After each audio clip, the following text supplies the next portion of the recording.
if they destroy the drone that's delivering the whatever it's delivering, and then it flies back home, it gets a treat. I mean, if we can train crows to pick up cigarette butts and throw them into an ashtray for treats, why can't we train crows to take out drones for treats? I'm just asking questions. I mean, why could crow kill that? Are you gonna give me a picture of a crow taking out a drone? Please tell me this.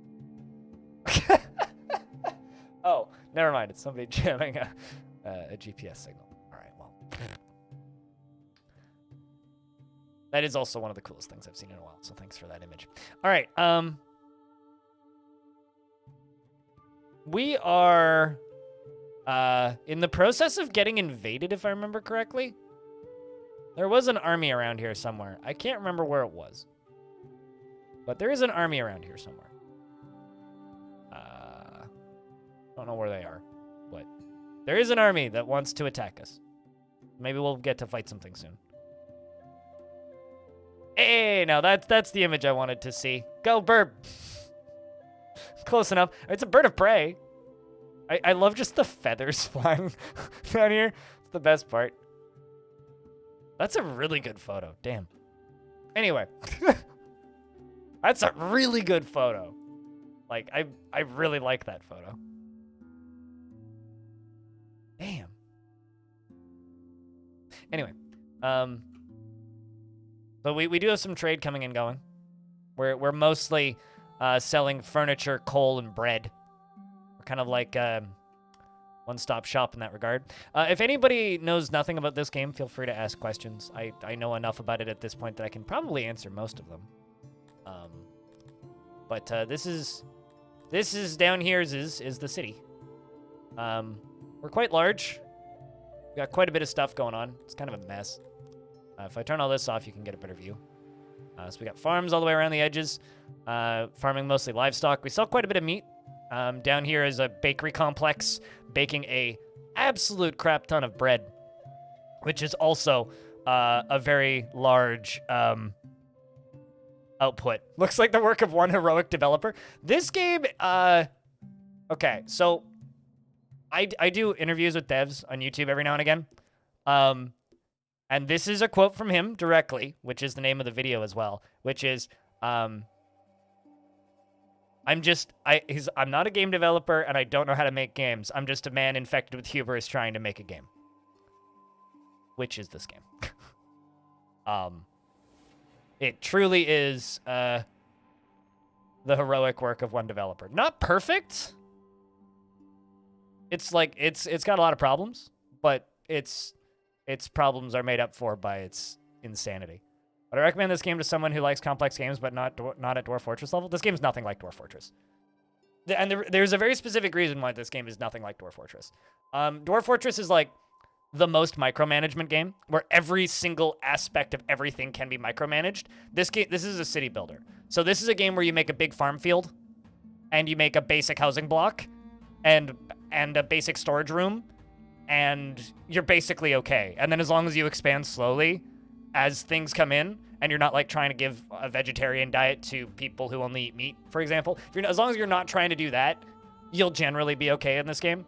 The tutorial sucks, but it's not that bad. Not that bad at all. What I would recommend with this game, though, is if you're even remotely interested in trying it, don't buy it. The demo is the whole game, but it's the whole game from like 8 months ago. So the demo is the full game, but minus a lot of features. So if you want to try this game, just go play that, because the tutorial is about as in-depth as it is currently. Like, the tutorial hasn't changed much since that version. Do I have a janitor around here? I do. I'm gonna force some more people to work in here, because this place is dirty. So, I mean, this game is like, it's more complex than DF in some ways, but it's not even remotely similar to the way to the way Dwarf Fortress plays. This is the, like, absolute macro management, right? So everything is very, like, all of the characters are very flat. Like, they have no individuality, really.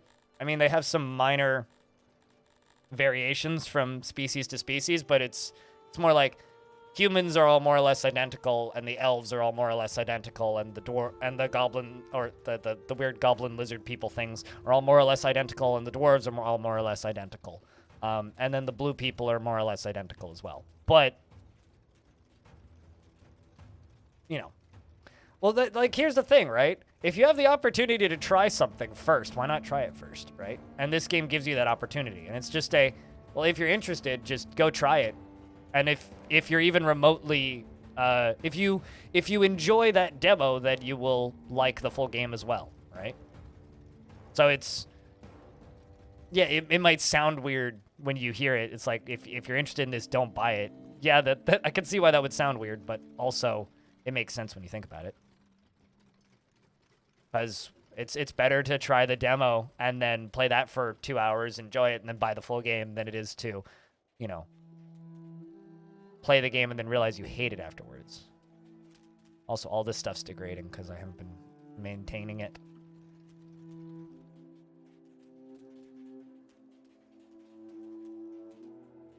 My first time really seeing any building degradation. This is what happens when you don't have maintenance rooms close by. But we're pretty far in right now. We have 2,500 population right now. This is probably about, I don't know, about 12 hours into this playthrough, I would guess. Combat's pretty sparse. It's not happening super frequently because we are kind of far away from everything else. I'm just trying to get to the 12,000 population mark. Because if we can get to the 12,000 population mark, then we will have, air quote, unlocked everything that there is to unlock in the game right now. Well, that's kind of what we're targeting, is the 12,000 population. The problem is people die about as fast as they get born, which is kind of annoying. But trying to do a lot of repairing. The most recent things that we've completed are these. This is the 3 temples that were added in the most recent expansion, or patch, I guess. This is the temple that sacrifices livestock. This temple sacrifices prisoners, and this temple sacrifices a specific rare ore that's very hard to find and very uncommon and not used for anything else. I'm expanding out into the mountains, getting lots of sleeping space underground, which has been very entertaining so far. But yeah, I mean, like, this game is far from perfect. Like, it's got a lot of elements that are very clunky, but it's unique. Like, there's no other game out there like this game, which is why I enjoy it. Destination not set, sorry. What was I trying to do with that?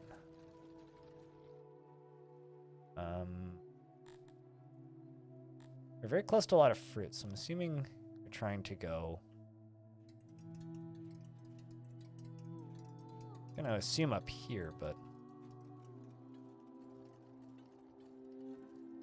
they're not set to receive that.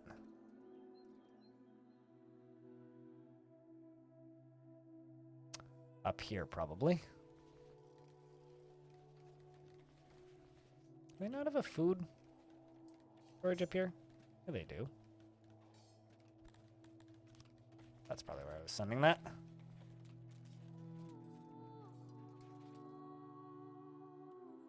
See how this is doing. Watch those red squares disappear. As soon as this is done. This area here is going to need a lot of extra workers. Trying to find a reasonably long USB charging cable is a problem you didn't think that you would have. They're all either 1 meter or 10 centimeters for some reason. What are you trying? What size are you looking for? I feel like all of my USB charging cables are just 1 meter.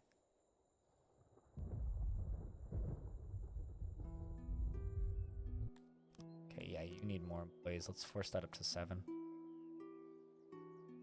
Those little yellow spots are them repairing slowly degraded stuff. Hey, woe is me. What's up, man? Alright, well, you guys decided right now would be a great time to get really mad at me. What did I do to you? What do you hate? You hate starving.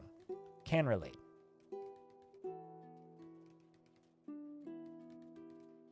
Don't like desecration, and they really dislike opposition. Oh.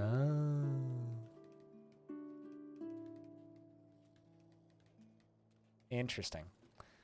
I may have to demolish some of my temples. Which temple do you guys like?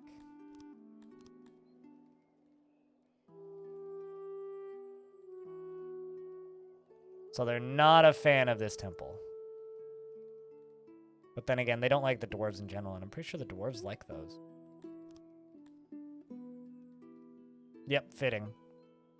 So,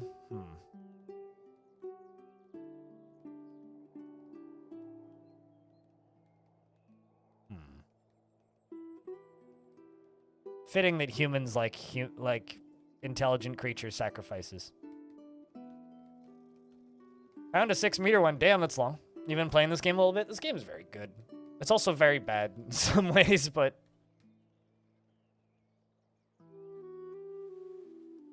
There we go. They can work on that.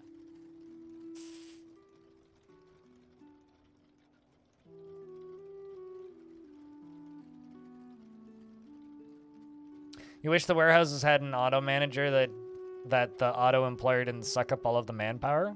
What, you mean like auto manager but like less employees? I've never really had issue with warehouses sucking up all my power. But then again, I don't generally employ people at warehouses. So I can say that I can't quite relate to that issue because I haven't had that issue myself. I just wish the achievements weren't broken in the current patch. But yeah, this is our current project. We're trying to get this built. Oh, you mean... Oh, I understand what you mean. Yeah. I mean, managing your warehouses can be a bit of a pain, but I don't think it's that bad. It's certainly manageable. Interesting. I never realized that you could see the radius from janitor spots.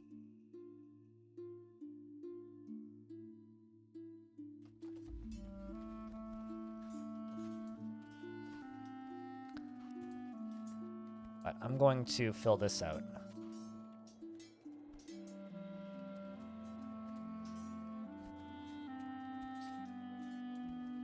This is something that I've been meaning to do for a little bit now. Just kind of haven't gotten around to it.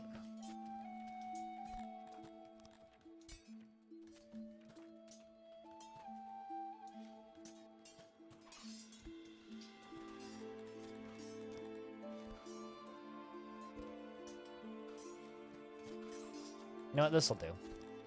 It's going to take a little bit of ingenuity.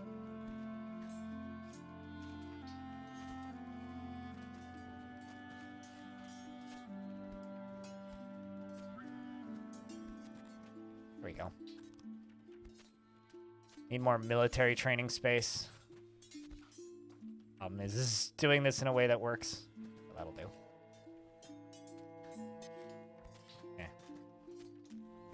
Screwed those up. This one's not high enough up.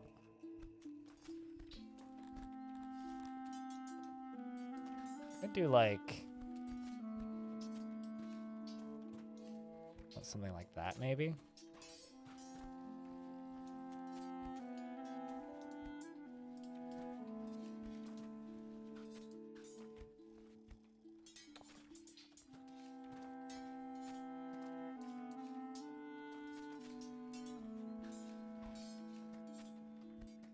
All right, let's try this.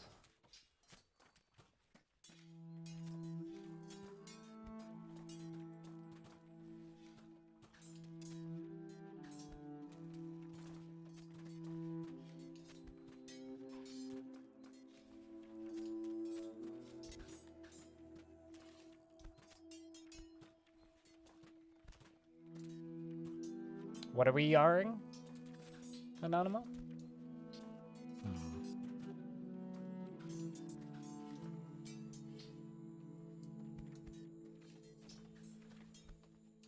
All right, well, that's going to be a lot of materials. Oh, that's just you saying you're back? Oh. I thought that you were self-identifying as a pirate. I was like, Did International Talk Like a Pirate Day? Like, did I miss a memo here?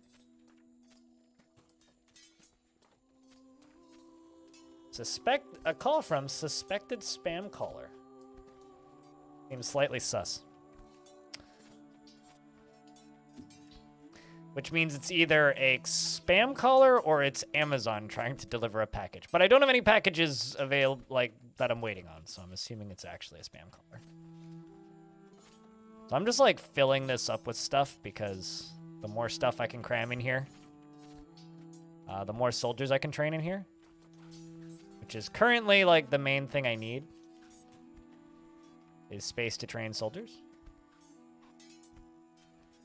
All right, let's put in a few doors.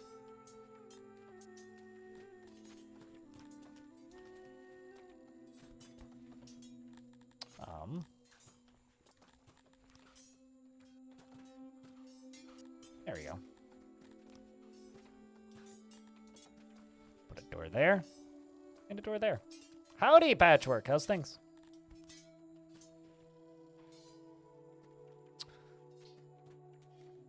Construction in this game is oddly satisfying. It's like playing building Tetris. Select and build a whole bunch of buildings, and then select and build a whole bunch more.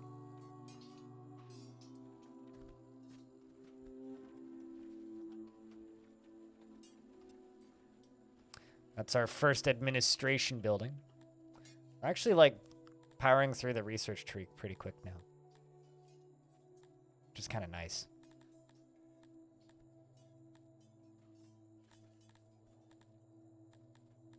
Hell yeah. What spawned the desire to do that? If I can ask. Patrick. Not like a diet, just healthier. Dieting is like actually kind of unhealthy in a lot of ways. Depending on how you're dieting, but a lot of cases ends up being very unhealthy. Don't we all, Patchwork? Don't we all?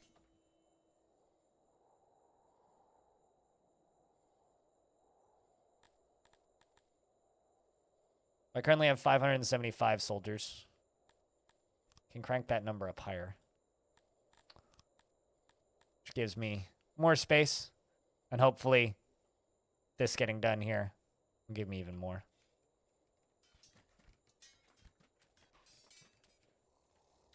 So I may need to experiment with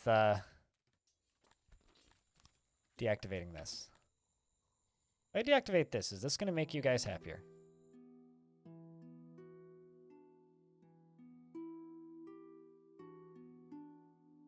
Seems like deactivating this temple doesn't actually do anything.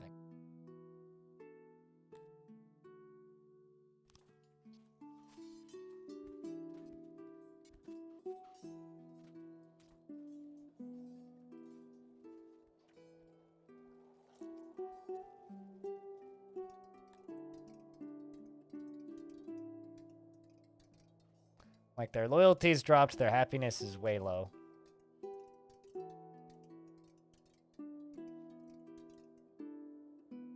They seem to be real upset. But they're not worried about opposition. They just don't have enough faith.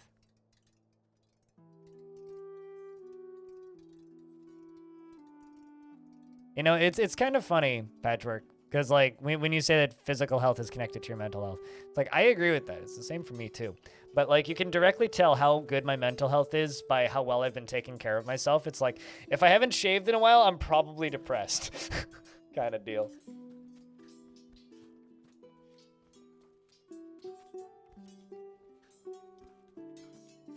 The chubby dueling cocks in the training ground. I'm sorry, what?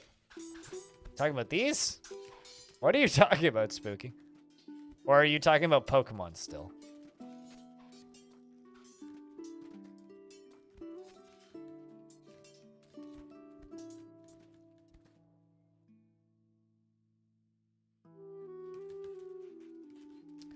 Well, they're making progress, slowly repairing all this shit.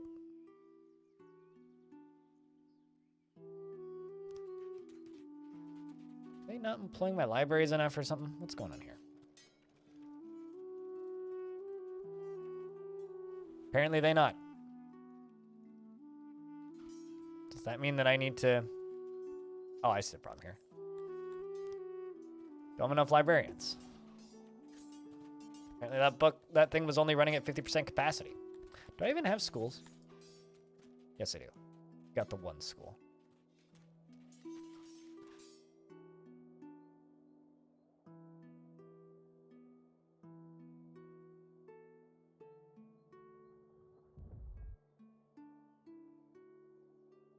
That's going to take forever to finish.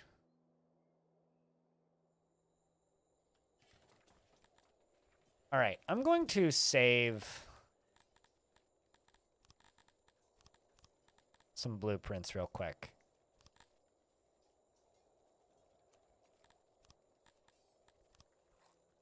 Because I want to try something. I'm going to kill this building. I just want to see what that does to these guys' happiness. Because this is a very expensive building to have. And building it seemed to piss everybody off unanimously. So if I get rid of it, is that going to improve their general happiness?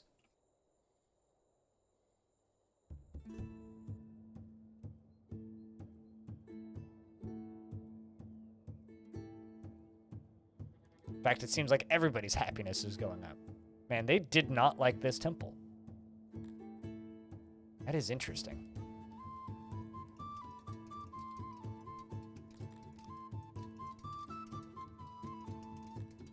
What's funny is these guys don't actually care about that temple so much.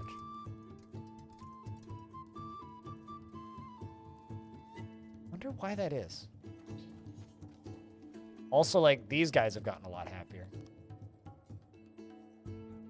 And that's their preferred religion.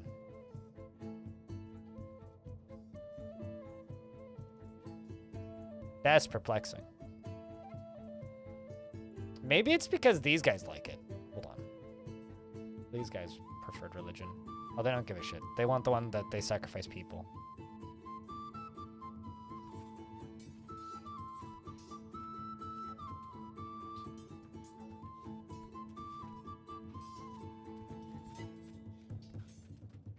Yeah, I have no idea what you're talking about, Spooky. Bad mental health mostly leads to you leaning on vices more. You feel like exercise can almost be a vice in a certain point. I certainly have had points in my life where I use exercise as an analog for self-harm. Which maybe, like, isn't the best, but... Could also fill this up with a library or training or anything else. Housing.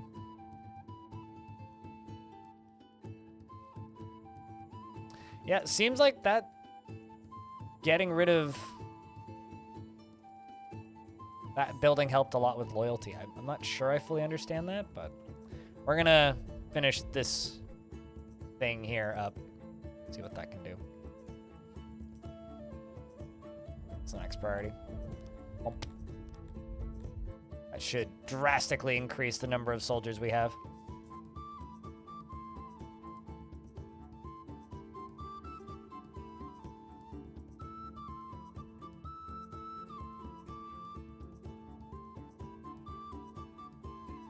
It sounds like it's demanding a lot of your time. Okay.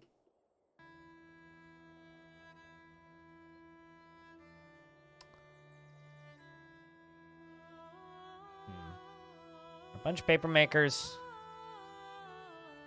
Could make another library / admin building.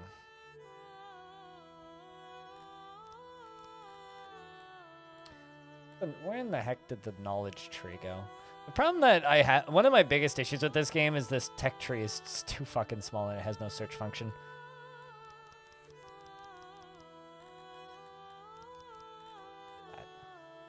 University, all right, let's do that.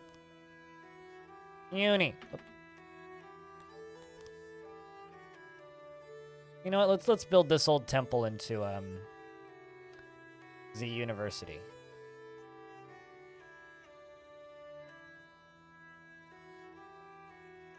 Gotta use this building for something.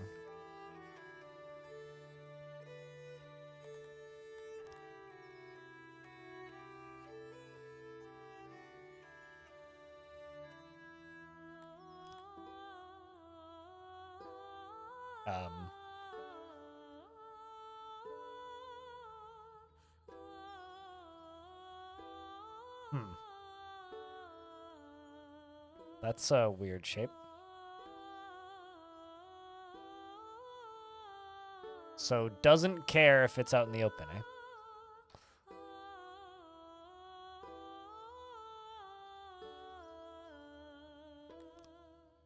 That feels odd.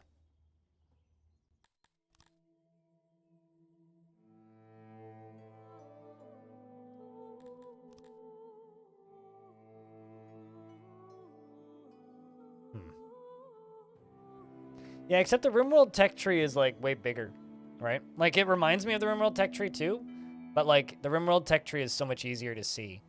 The problem with this tech tree is it's just so small. It's like a tech tree for ants.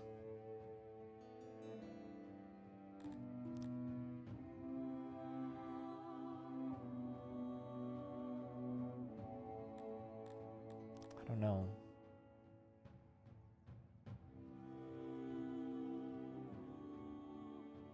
Needs zoom? It just needs a search function. Doesn't really need a zoom. It just needs a search function. So you can just skim through the categories quicker. That's the problem with it. At least in my opinion. Just needs a search function.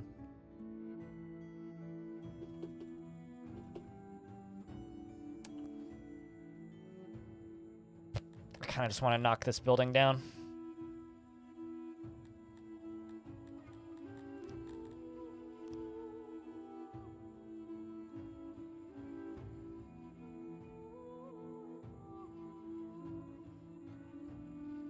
Just the wrong shape and size for this. I end up with no roofing, so might as well just reuse the materials.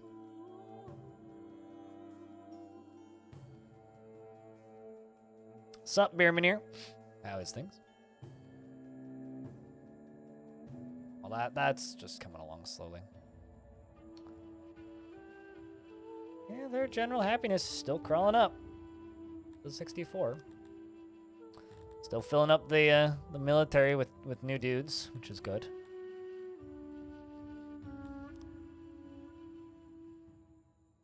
Should plop down more guard posts. In case of riots. Fortunately, don't happen all that frequently. Like I said, your subjects have had enough of your rule, and they have determined to show their displeasure by murdering and vandalizing. The only way to quell these rebels is by calling in the military.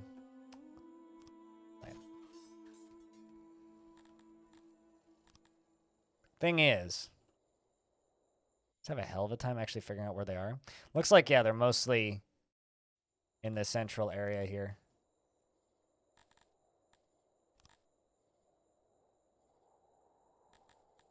Let's just throw some squads into the middle here.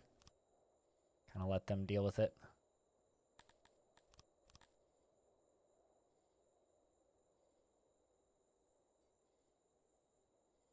I don't know if they'll actually form up quick enough, but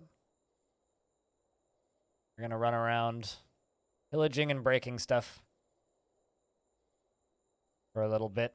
Oh, I'm seeing bits. Splat. There's somebody that went. That's pleasant. They're not even like that mad, which is the funny bit. Like, general happiness is actually pretty high right now. We're at 87% satisfied.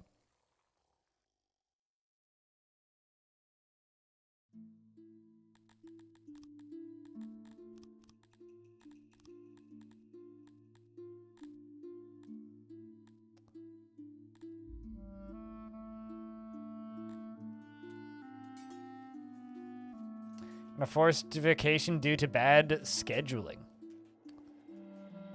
Spending most of ignoring your schoolwork and doing woodwork instead. Hey man, sometimes you just gotta ignore the schoolwork. How that goes. I'm not totally sure how this is supposed to work. Like, they're supposed to be... Get up right there. Just don't seem to be. Oh. None of them have really shown up where I need them to be. There's just like bodies everywhere. Not sure how the in-city stuff's supposed to work. Anyway, riot's over. Now it's just a matter of dealing with the bodies. All right. We get you're displeased. Actually, not that much murder. A couple broken rooms, though. Lost a couple dozen people. Maybe it's because I destroyed the temple. Ah, well. They can deal. But I'm doing all right. Pretty enthused about the past few days. January's been painfully quiet. Probably going to start a new DF playthrough soon. Just because it needs that. But yeah, that's kind of all is me right now. I get to go snowshoeing tomorrow, which I'm excited about.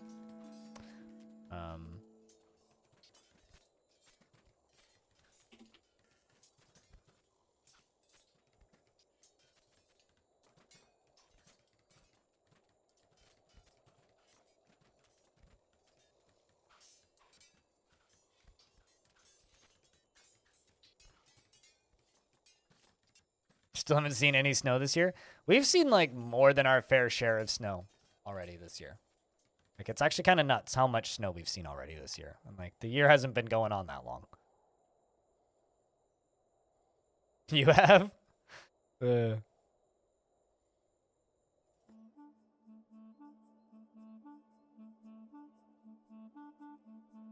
right, there we go. General happiness is rising again. Seems like having all three of the temples is a bad idea. I need to pick one and stick with it. Yeah, I heard about that. Considering, like, that area has never had snow before in the history of ever, right? If I'm not mistaken. It's been pretty warm since we had that initial dump of snow, but...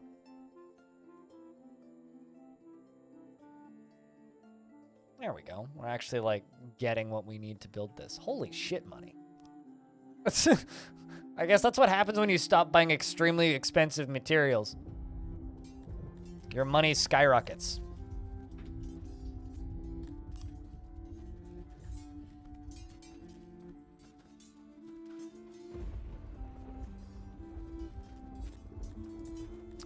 So how the heck do I make this fit?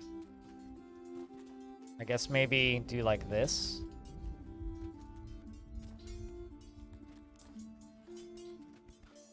Then fit these in here.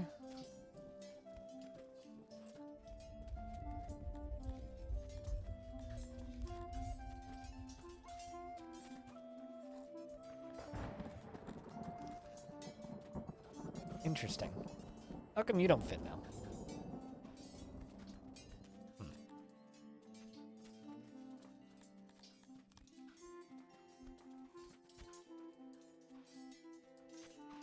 See, 1, 2, 3, 4. 1, 2, 3, 4.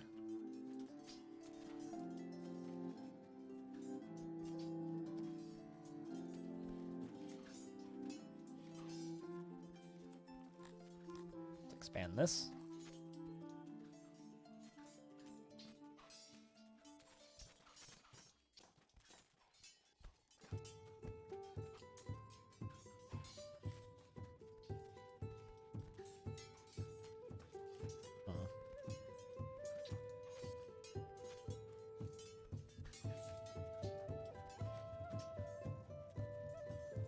There we go. Boop, boop. Fill these in. Fill that in. Fill these in. Fill that in.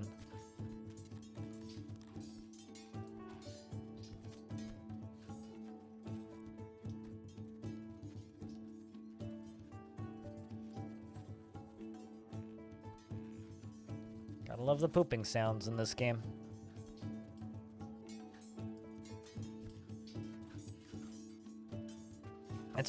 But yeah, no, the weather this year has been bananas in not a great way.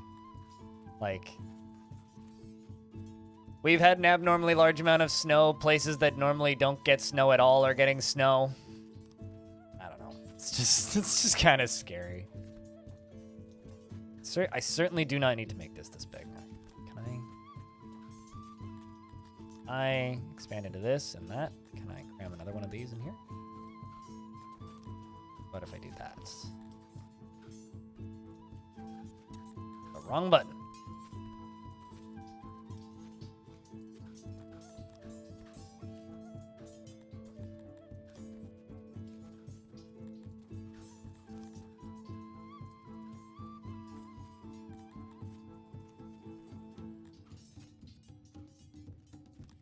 Fit another one of these in here.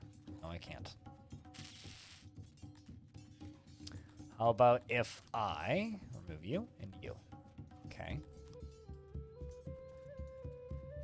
Need to remove one more tile up this way. Excellent. Can fit another one in there. All right. How about over here? Okay, so that's about the most I can get on that side. Same with there. If I expand you out one tile.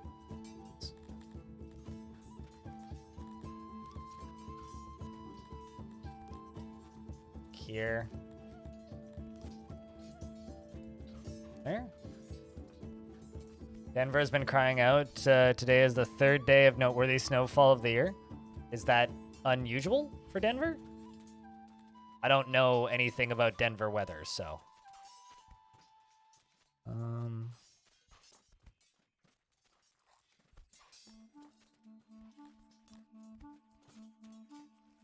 Let's do that and that.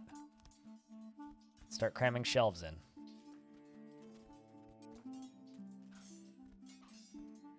And they really don't need a lot of shelves. And I just want to give them more shelves so that they look prettier.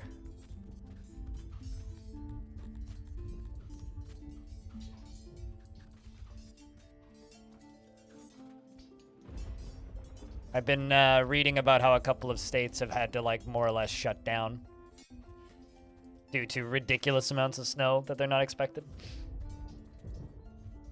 You're just waiting for that March blizzard? Yeah. I don't know.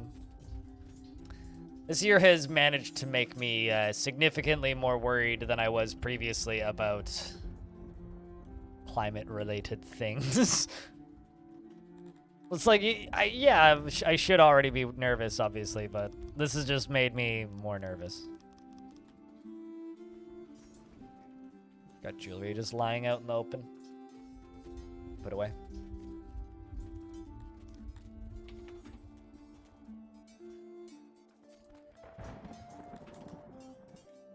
Trying to think, what's the... Oh shit, I did lose paper makers. What's the name of those? These things.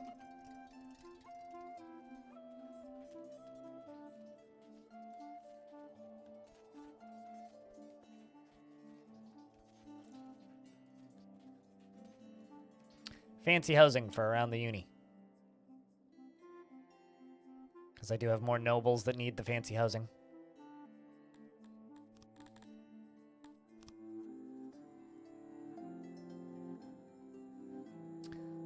Put some fancy statues over here too.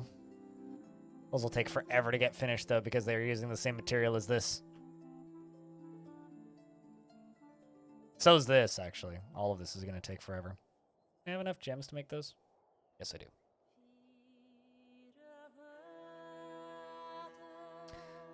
It's obvious to the scientists that this part of the world will be even more of a desert with global warming. Other places will get wetter and stormier. It is scary, man. Like, it's genuinely terrifying. I don't know, like, the thing that, I don't know, this is often, like, kind of a doomer stream anyway, but, like, the thing that makes me especially nervous right now is, like, it's how nonchalant about it a lot of people are. Like, there's a lot of people out there who seemingly, like, just haven't noticed. You know what I mean? That's what's actually concerning to me. It's like, yeah, all right. You know, we're doing our best here, trying to survive for the most part. But for every person that's like doing their best and just trying to survive, there's like 10 people that are like, nah, fuck it. Like that's kind of like the general sentiment I get from people. I don't know how accurate that is, but that's just the way it feels. And it's very unnerving. I don't like it. I really, really do. How the heck did I end up with minus 83? Oh, probably because of the mass stabbings that happened.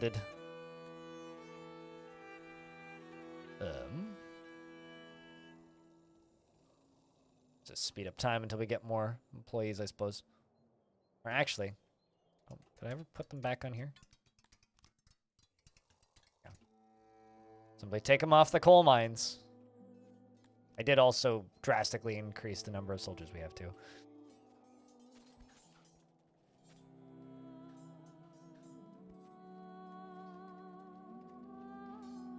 Speaking of, did they ever finish repairing this whole area down here? Yeah, they did. There's actually like nice to live now instead of a slum.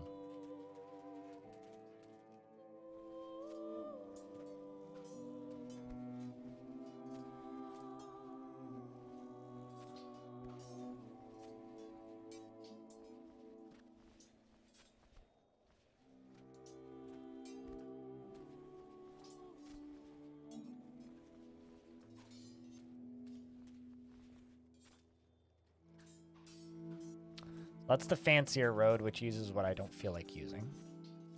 Let's queue this up. Which is also fancier road, but it's less fancy than the other fancier road, if that makes any sense.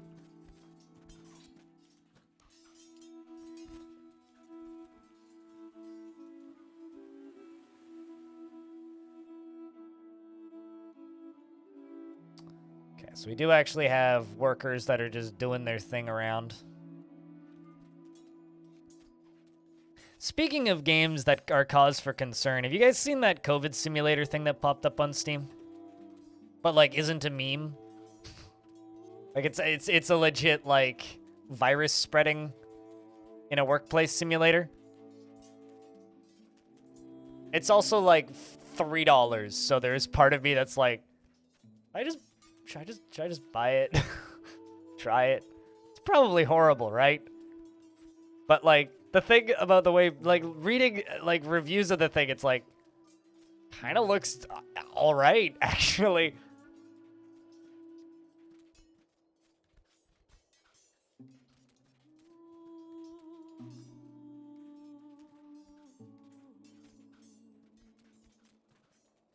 Oh, absolutely. I mean, a large number of the factors that exist when it comes to climate change are like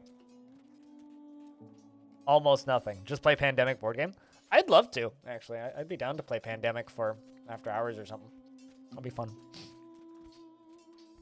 Pandemic is fun. That's a pretty long game though, isn't it? Been a while since I played Pandemic. I played it at a board game bar once. Back when those existed.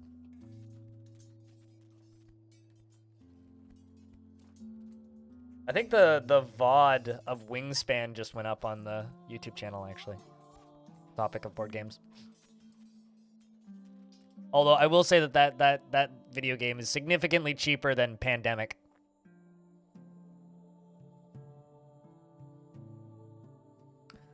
The one feature that I think that this game sorely needs is just a prioritize this building over this building, which this game currently doesn't have. Kind of baffles me that it doesn't. Sneak account? Yeah, but like shops aren't open. Like you can't rent game. I mean, there is a like vegan pizza and board games and beer place, but like I don't really have enough friends to play most board games.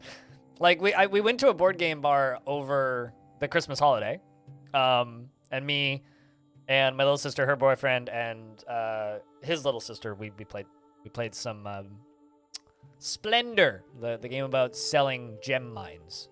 Played some of that. That was fun. But like, there's only like so much you can do when it's like you mostly hang out with one person, right?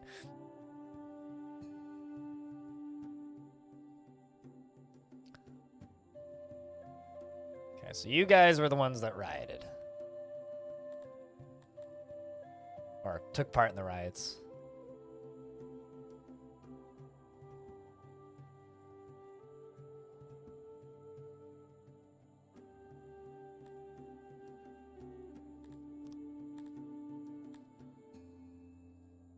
trying to figure out, like, what law administration buildings do I have? Like, I have the scaffolds down there, the prison, the slaver, library right there. Did I ever build...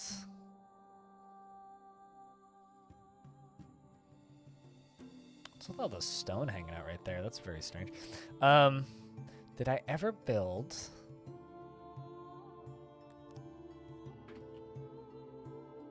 like a court? This game should do a thing that Dwarf Fortress does, which is puts a number of how many things you have near each building. Okay, so there's slaver, there's prison, scaffolds.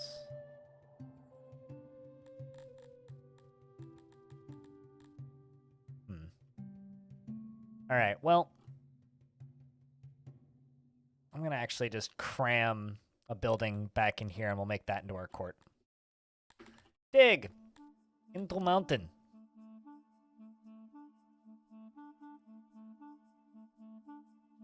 This is going to be the courthouse back here.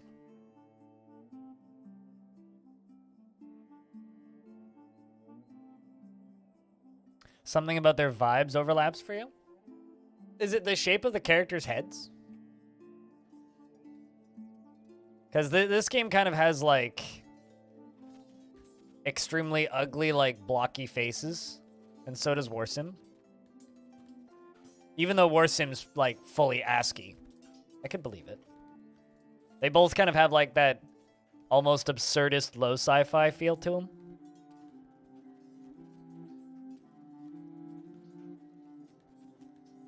Also, I can't go to the local gaming shop anymore. Just in general, Patrick. Because people that do not like me tend to hang out on the free game night. Like, people who are really good friends with my ex hang out there. So if I ever show up there, I get glared at. I actually popped in there once to buy a gift for somebody. Not this Christmas, but the Christmas before. And got stared at by 2 people.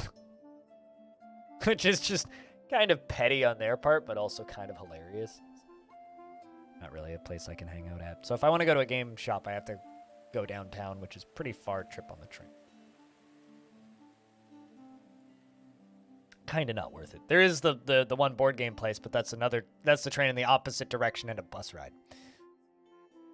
So the only one that's walking distance I kind of just don't go to.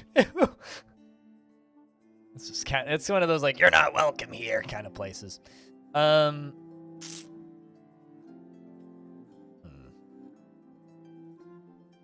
going to take them a while to dig out. Also need to dig all of this out.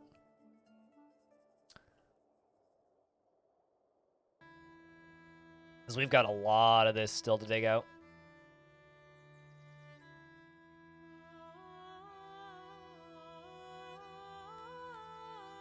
Another thing that I could drop down to get more workers is military, but I kind of want to just get my military up to 1,000. I'd like to have 1,000 soldiers. That'd be nice. So that when we inevitably do get invaded, we can actually fight back.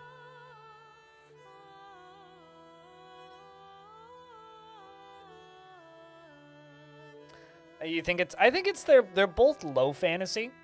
Well, actually, that's not totally true. This game's pretty low fantasy, and Warsim is very much like absurdist low fantasy. Rory, thanks for the host. And then Warsim is very much absurdist low fantasy, right? Like, it doesn't have anything super crazy in it immediately off the bat in this game. Like, there's no, like, giant wizards or anything. And Warsim doesn't have a lot of that stuff, unless, like, you intentionally try and push your run in that direction.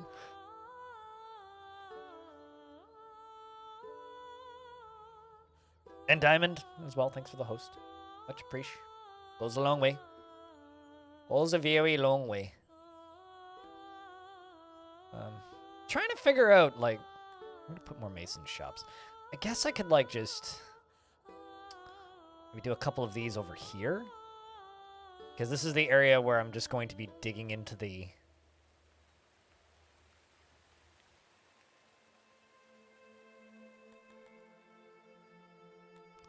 mountain a whole lot. So that's probably where I want to be putting those. It's going to be the closest to where a lot of this masonry is going to be. Actually, you know what? We should just start digging in right here. Kind of doing this background. Maybe actually queue up a bunch of dig into mountain jobs.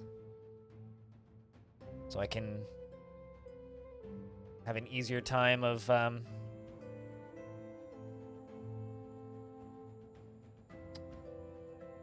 expanding down here.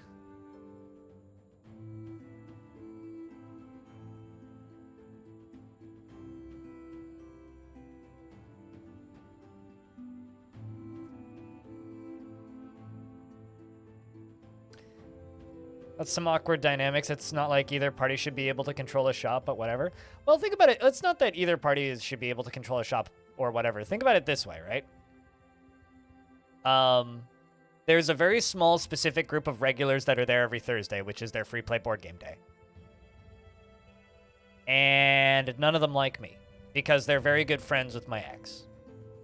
So, no, but the place is pretty small. They have one table and about 20 people show up, and if 8 of them don't like you, and there's one table, that's not going to be a very pleasant experience for anybody involved. So, yes, you're right. One group shouldn't be allowed to control a place like that. But it doesn't matter if they are allowed to control a place like that, because I don't want to be around them either. So, it's like if I do want to go to a spot like that, I would go elsewhere.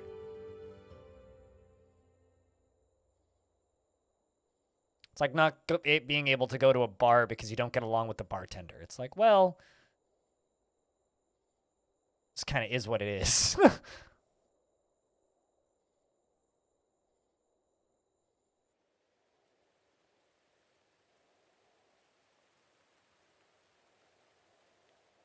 Unfortunately, my life has a few things like that.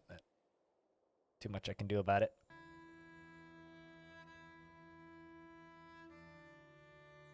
So we're digging out that slowly to turn that into a courtroom.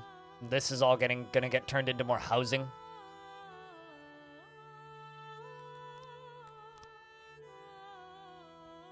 Let's dig canal. I want the dig into mountain button.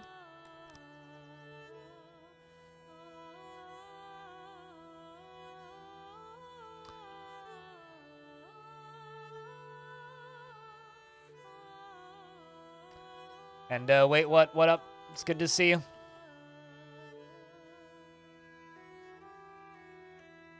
Hope things are good. Happy Thursday.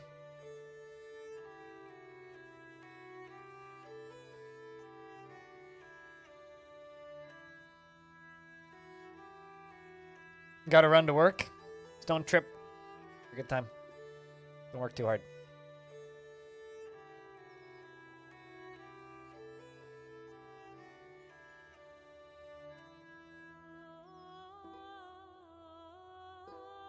Yeah, that's gonna take forever to build.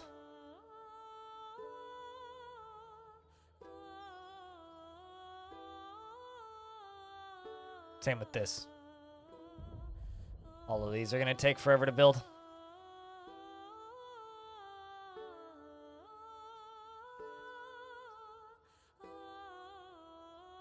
I guess we'll just focus on the things that we can finish then. And currently it's the courtroom.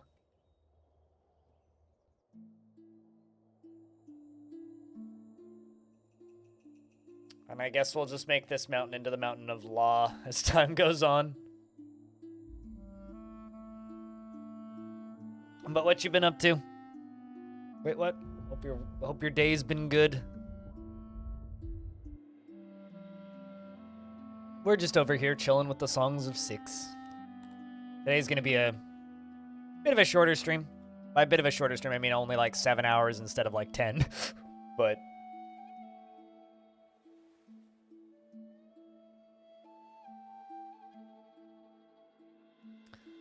slow DF news day.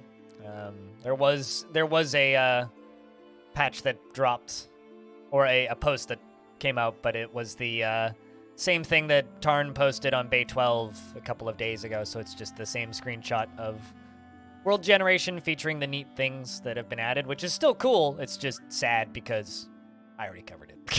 So it's like, oh, don't have more to cover? God damn it. So I will probably make some sort of video for next week talking about the other little tidbits that were released as part of that screenshot. Like the actual visuals of the, what's it called? Buildings that we haven't seen before. So, going to talk about that, but outside of that, there isn't too much I can actually cover, unfortunately. I think that they will do this first, because it's the only one that they actually have the materials for.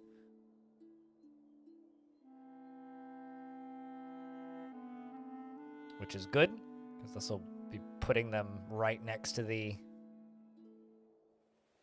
mountain. Things can reasonably get work done. That's a lot of orcs. Hold on a second. Interesting. They do actually like that religion.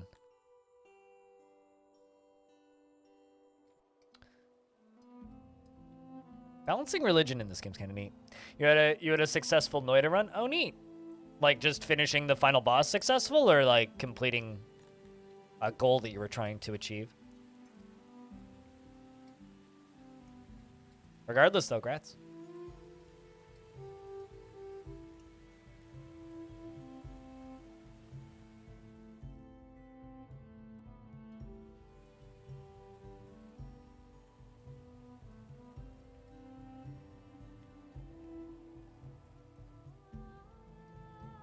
Placing some more of those up there.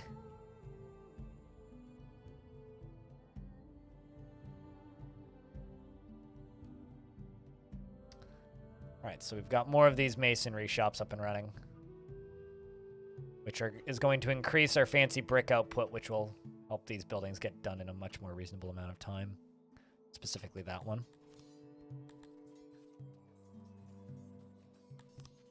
It's time to fell some trees. Pretty clear that I'm running out, that's why.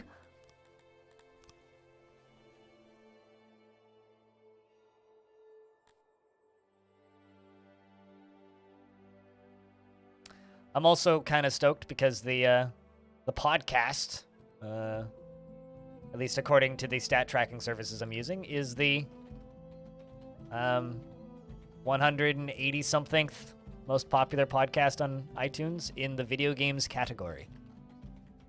Which to me means that there is not a lot of podcasts in the video games category. Which is true. But also, feels kind of cool though. It's also like, you know, it proves that it's a lot more difficult to get a podcast up and running than it is to, like, you know, make a YouTube channel, right? Like, cost of entry for YouTube channel is upload a video. Podcast, you have to host it somewhere, which usually costs money. And the places that don't cost money are kind of a pain. And really want you to pay money. So they end up just kind of, I guess, weeding out a lot of people who aren't serious, which I think is kind of neat. So I wouldn't quite say success yet. I think for me, success with podcast will be once we get to the point where we could hire an editor for the podcast. Like, once it makes money on its own, either through advertising or something else, to where we can hire an editor to do editing for it, that will be success for me with the podcast. But for right now, it's certainly a good start. Like, it's not quite means to celebrate yet, but it's kind of like oh, that's neat, if that makes any sense. Like, it's going to take a little bit before it gets to the point where it's something that I'm actively excited about success-wise, but it's nice to see it.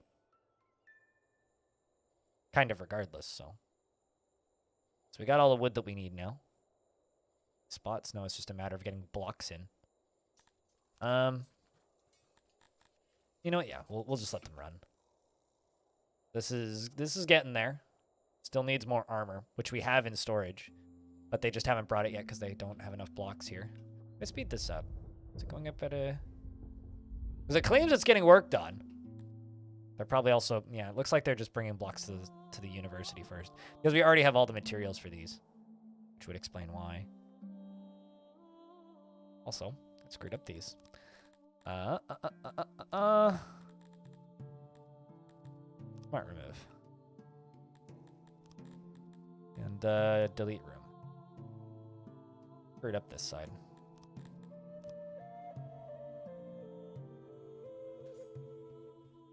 Forgot I missed the wall in the middle. Don't really want them sharing space in those. It's okay, that'll get this done faster. And with this side.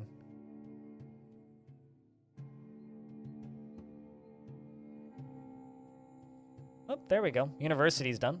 Or getting built. Still neat, though. Like, I'm not downplaying the podcast stuff. I'm quite happy with how it's been going so far. Things could always be going better, but quite happy with the start. So that's our university. I love the look of the university, by the way. They look so pretty. We need quite a few speakers still. But this is going to help with general intelligence of our populations. This is going to be some fancy housing for nobles. And then it's just a matter of getting more blocks made, which the masons are working on as fast as they fucking can, I hope.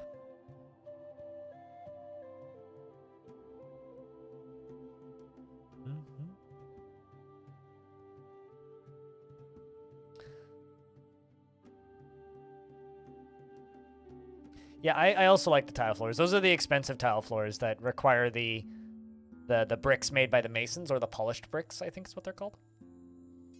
These things. Cut stone. Yeah. Because there's gravel, there's tile, and then there's stone for all flooring types.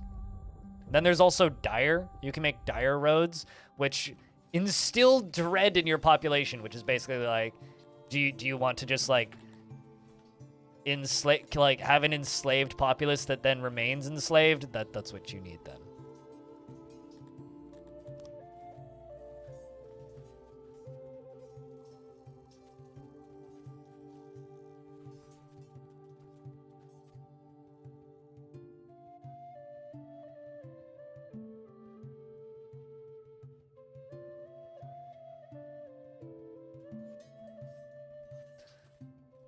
All right, so now we just need to get that done.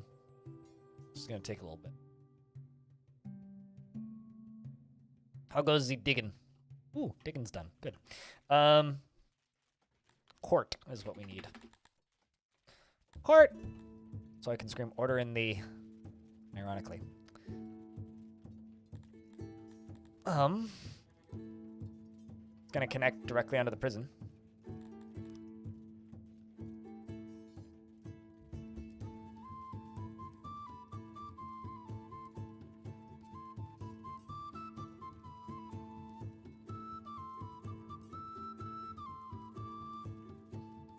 That and that. Man, it's too wide.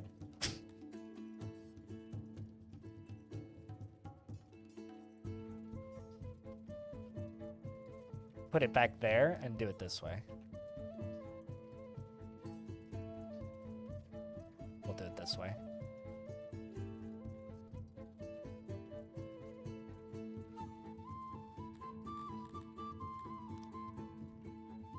It's gonna take 20 gems. I don't think I sold them all.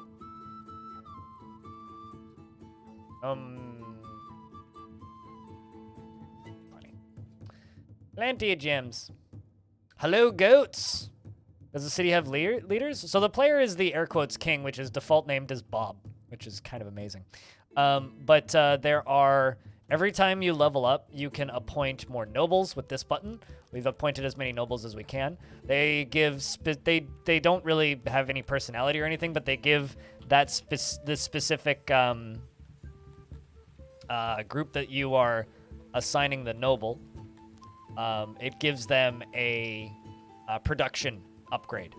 So if you make it the Master of Mines, you get efficiency and production up. So if you have a Master of Mines, the person who oversees mining, the production efficiency of mining increases. If you have a Master of Court, the efficiency of your Court of Law and accuracy increases. Basically, it gives you stat bonuses to have them, and then it's one less laborer, so they don't do any labors, but they go about doing other tasks, basically. So they give you passive bonuses. How goes keeping every group not absolutely pissed off? I blew up a church. That's how today's been going. And built a university in its place. Which actually has helped quite a bit. But these guys are still pissed. It's kind of a pain. So I'm building a court now to hopefully, like, sort them out. Because we've had a couple of riots, which has led to a bunch of people dying. Blowing up a church. Well, I demolished it. I didn't blow it up, but...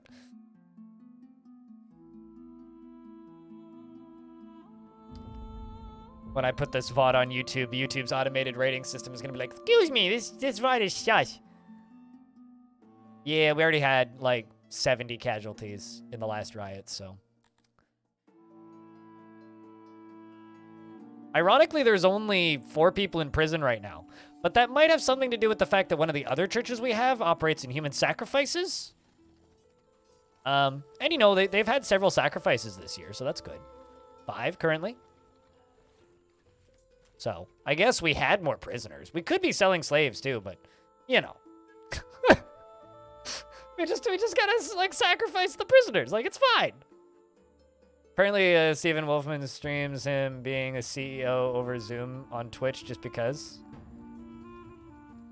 That's the CEO of Zoom, right? So, fun fact, I was in a call with him once. In 2014, I had another podcast called Story Mode. Or rather, it was about 2015, actually. 2015 and 2016-ish was when we did the majority of that. If you go to my YouTube channel and look it up, you'll find the older episodes. There's quite a few of them. Some of them are pretty damn good, in fact. I think like it's some of my best early work alongside of my co-hosts. Like, we put a lot of heart and soul into that thing. Nobody ever watched it, and we eventually just kind of gave up. But it was a fun show while it lasted, and we recorded that show on Zoom because it was before Discord video was any good. And I actually ended up in a call with that dude at one point asking for certain features, specifically security features, as well as like a better format of dealing with lag, because the way it dealt with lag at the time was it would literally just like it would like seize up, disconnect, boot you from the call. And they implemented a auto rejoin feature shortly after that and a few other things. Like, you had to get re-invited to the call if you got booted, which was annoying as shit. So I actually sat in a call with him at one point, which is very funny because, like, he's now, like, one of the, like, just an extremely wealthy CEO because of a global disaster.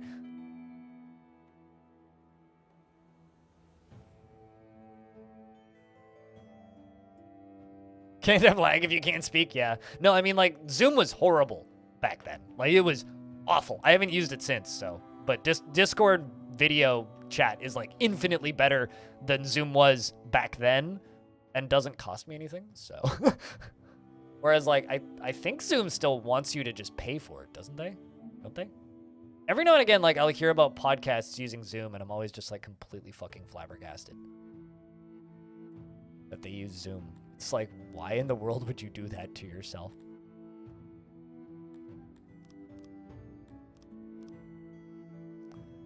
Put more of the lizard bros into the military. They seem to be super down. All those blue, those are all the new recruits. So they're just climbing. This is kind of the only thing that they're good at, though, is military.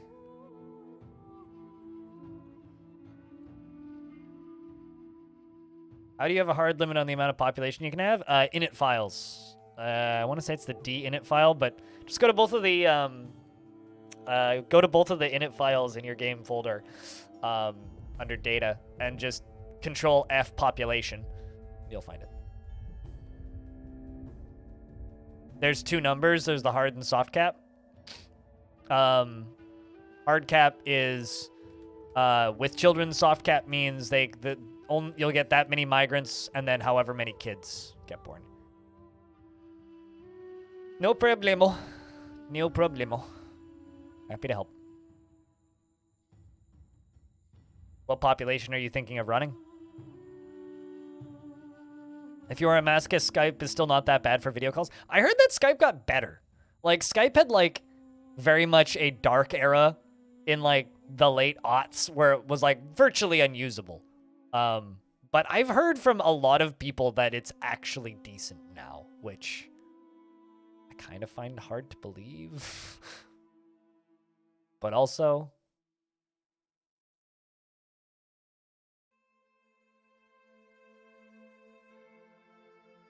D-init? There you go. So it's the D-init option. But yeah, just Control F population, or just scroll down.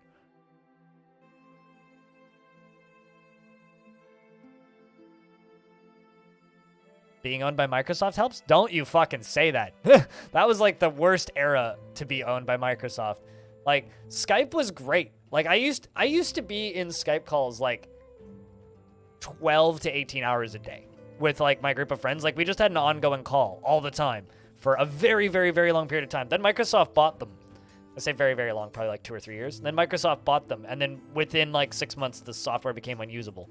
It was way too tied into Windows and required so many specific bullshit things to work properly. But then it improved, apparently. Shortly after Zoom became a thing and started taking over that market. And then Discord forced them to improve as well. For a Twitch chat client? I don't use one, but isn't... Chad, is anybody here using a third party? Like, where's Aquafunkalistic Booty Wap when I need him? Because he's the one who knows all of this shit. I know Chatty is popular, or at least was popular. Yeah, exactly, Metaract. Exactly. Ventrilo? I had a Ventrilo server for like 5 or 6 years or something. Skype becoming shit was what made me get a Ventrilo server. But you can still use Vent. I actually really like Vent because it's like TeamSpeak minus all of the shit that nobody uses.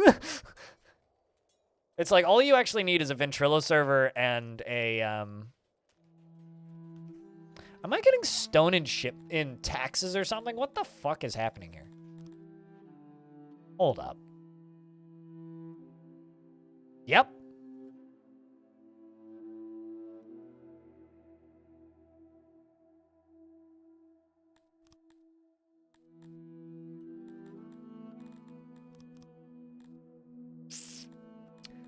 All right.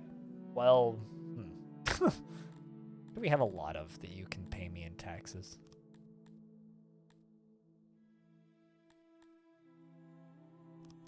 Get ore in taxes. Yeah, no, they are literally giving me, like, taxes in stone. Like, this is the amount that I get per tax payments. But if I crank the taxes up too much, we'll get invaded. Which, yeah, it's fine. Man, they don't like importing wood, turns out.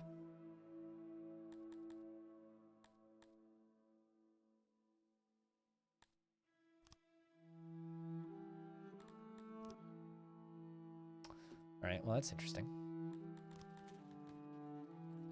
I was trying to figure out where all of this stone was coming from, but figured it out, I suppose.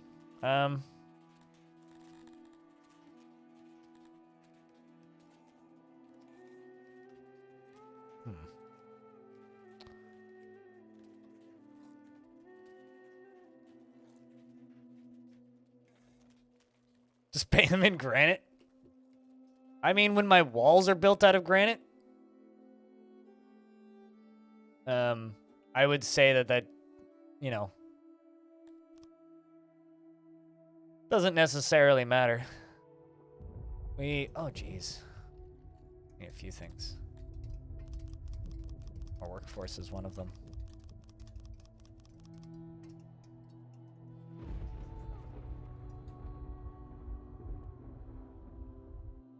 Actually gonna get the worker that you need?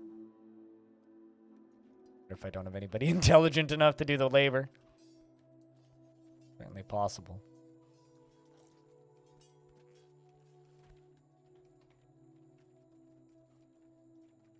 Yeah, granted, it's like good quality stuff. Like, if we're just talking, like, trading goods for services, like, granite's not a bad thing. Well, this is our criminal here. Roberta Stralos, 71 years old, being judged.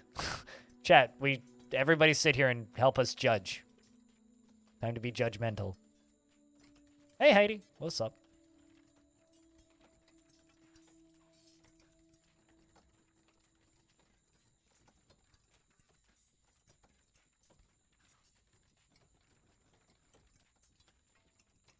You take it for garnet? No, garnets, those are expensive.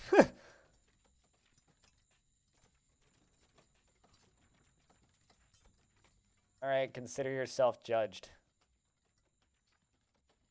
Okay, so this person's a prisoner, right? Does this mean that you now are going to go to prison or to go to the arena? Like, where are you going now? I wonder. I wonder what their sentence was.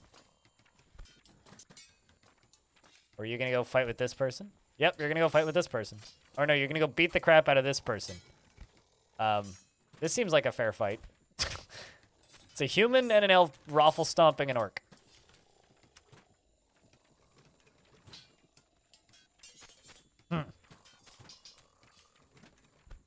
Little mountains in your country of Anstey have brought a few chunks home in your backpack. It doesn't help that you were not a smart kid when you went on a trip to the tallest point of the country.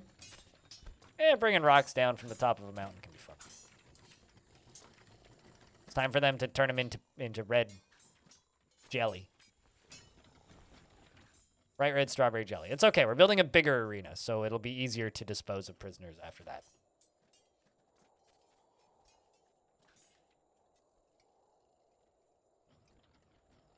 We're about to hit 1,000 elves in here, too, which is kind of wild.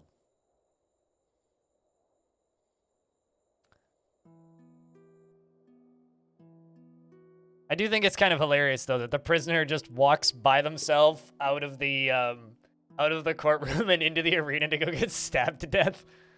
I think that's kind of amazing, actually.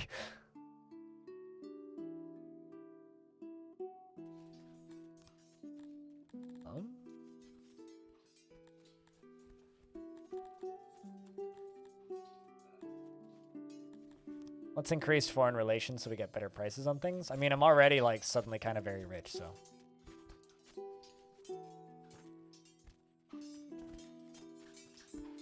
I think it's just, from what I can tell, it's just prisoners and it's just battle to the death.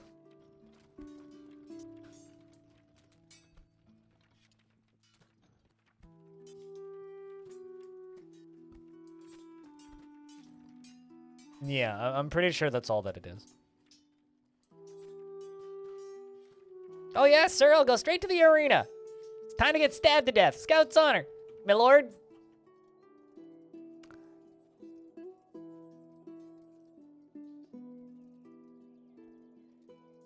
When they were tried and found guilty, it was the right thing to do. Naturally. Well, I mean, they could also be like a triple mass murderer based on the riots we had recently, so. Like, it's certainly possible that they killed a lot of people.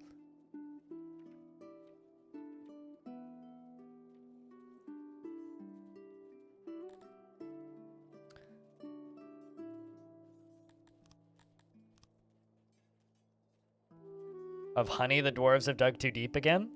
What do you mean? Are you specifically looking for worlds where the dwarven factions there have already dug too deep? Because that's actually not too hard to find these days. It's actually real cool. Sometimes they leave engravings around the hole to hell. With images of brutes killing dwarves. Neat little detail that I like. Doesn't get talked about very often. Are percentages found guilty? I have no idea. I mean, I only just built this. It doesn't tell me.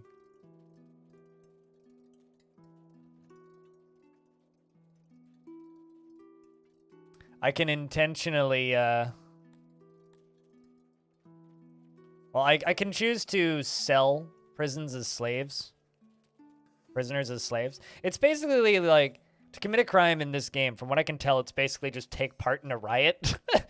So I think that they're all kind of pretty much presumed guilty begin with. I don't know how deep that system goes. And if the information is in here, I don't see it. I wouldn't know where to find it.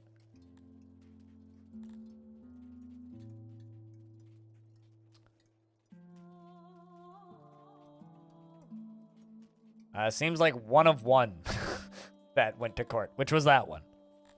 So not exactly a huge test pool here.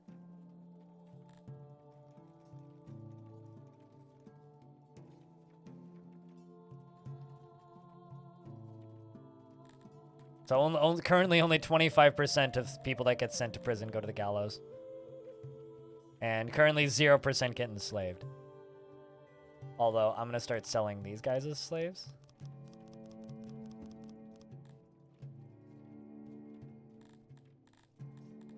Because these guys are kind of useless. Let's increase a bit more. Instead of imprisoning or punishing this species when arrested, it will be banished. Go into exile. Applies to already okay, so you can choose to banish. Have your guards arrest all subjects of this species. Not only the criminals will cause a complete drop in happiness. Yeah, that would do it. So I could just like eradicate one species if I wanted.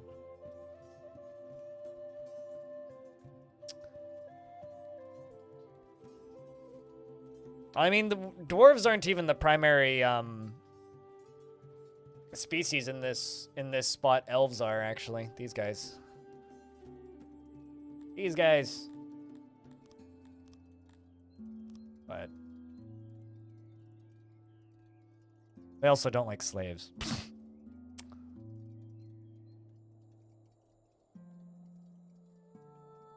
Interesting. They really want army deployment. Depots.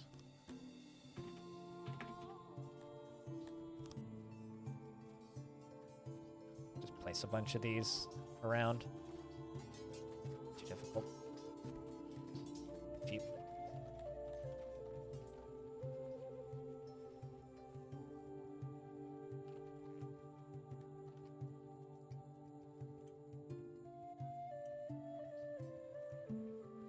Yep. Welcome to Songs of Six, Obsidian. You just found the game loop right there. Or one of the theoretical game loops that you could choose to use and abuse if you want.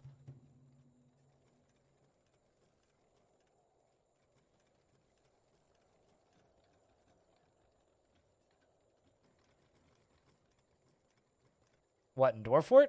Goats? Not sure why that would become an issue. Just simply don't cook seeds.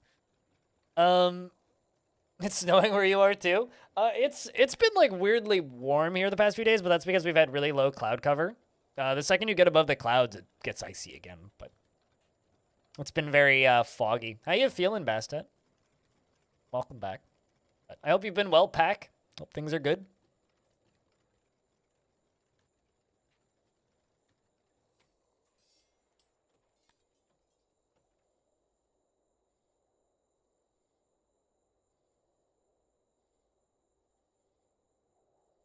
Quickly does you go up?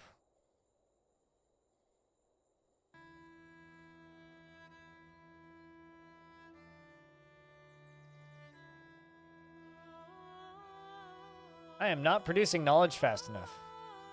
In fact, it's dropping. My paper's degrading. We're not quite keeping up with demand.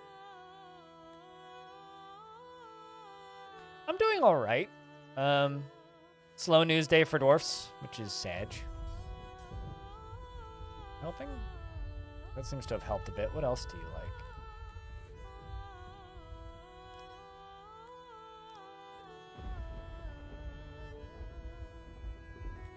We'll automatically accept immigrants for you guys.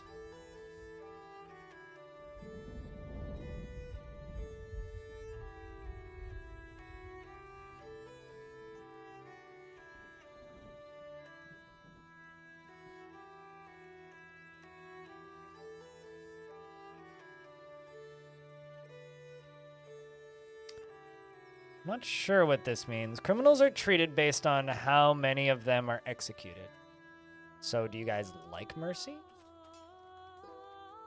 If you like mercy, then I should probably execute less of them.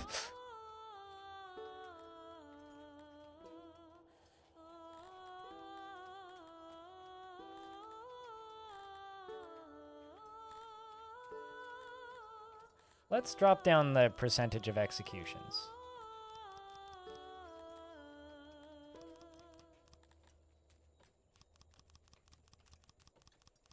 Let's do that. Maybe that's what's causing us some turmoil. I'll drop you guys down to 0. 2%. Very low percentage.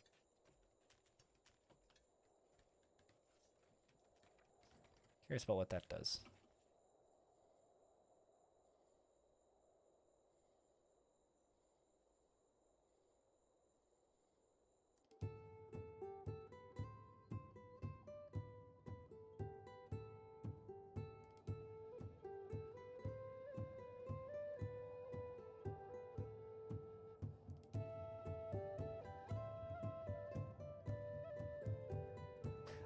This is funny. The orcs hate nobles. Can relate.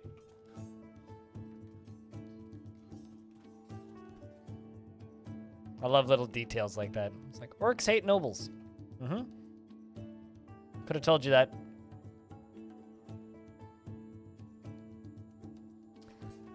Is it something you set at the cook order so they do not ruin the seeds? Hit Z and then go to the kitchen menu, tab over to the seeds screen, and don't cook plump helmets specifically. Or don't cook plump helmets at all. Just don't do them. Yeah, it's the kitchen tab of the status screen, yep. I want to say, I don't know if TechIt's here, but I think his farming video covers it. TechIt, are you here? Does your farming video cover the cooking screen? I can't remember.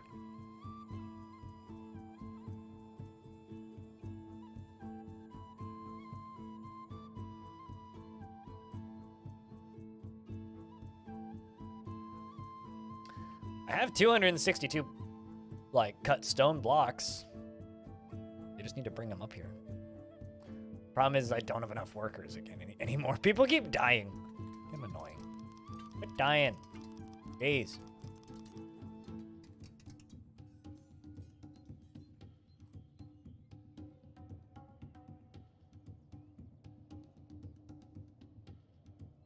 Natural causes, mostly. You canceled I just canceled cook on plump helmets because I had no spawn. I thought, 700 plump helmets. I guess that's back on the menu. That was a mistake. Yeah, don't cook plump helmets. Just don't do it. Dwarves don't care about eating raw plump helmets.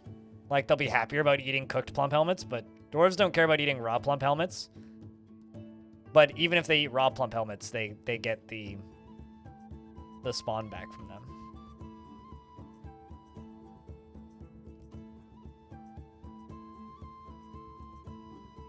Yeah, so you get seeds if you brew and if you eat them, but not if you cook them. With plump helmets. Just like with pigtails, the way you get the seeds back from pigtails is by spinning them into thread. So if you're making pigtails, even if you're making wine out of pigtails, you also have to be spinning them into thread, or at least a percentage of them into thread.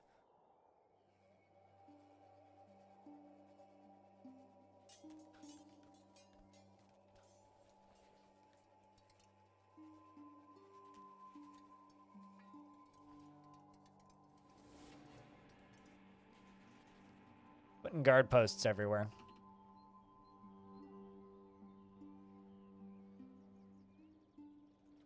This game's asking me nicely, so suppose I do. Also, that one can get deleted because I just...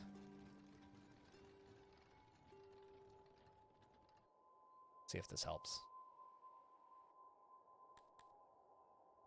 Okay, we're pushing up to 64.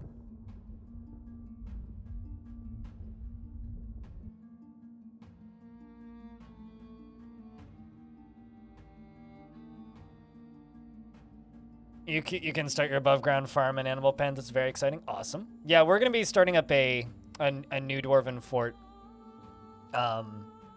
next week. I think I might do World Gen tomorrow, actually. Some World Gen and Legends. Maybe World Gen Legends and then Zomboid in the evening tomorrow. Maybe that's what we do tomorrow. Or maybe some more of this. I don't know. Or not tomorrow. Day after tomorrow. Saturday. Next stream. I think of like tomorrow as next stream, even though it's not the next stream. Yeah, day after tomorrow. Advanced params. I know nothing about advanced parameters. I've just never really messed with them. So, I don't know. Every time I mess with them, I feel like the world just crashes. Because that's actually one element of DF that I have no knowledge of.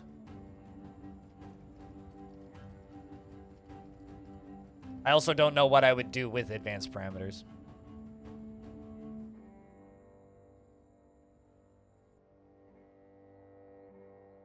Oh, probably. I just don't know when I would learn it. The problem is like I spend so much time streaming that unless I'm willing to learn it on stream, it's just never going to happen. I don't know if I'm willing to learn that on stream. More open caverns? I like the claustrophobic caverns, though. Because that's how they work in real life.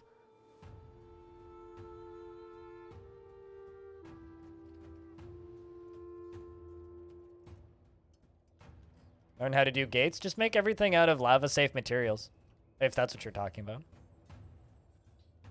Make sure that you're making all your stuff out of gabbro or stuff like that.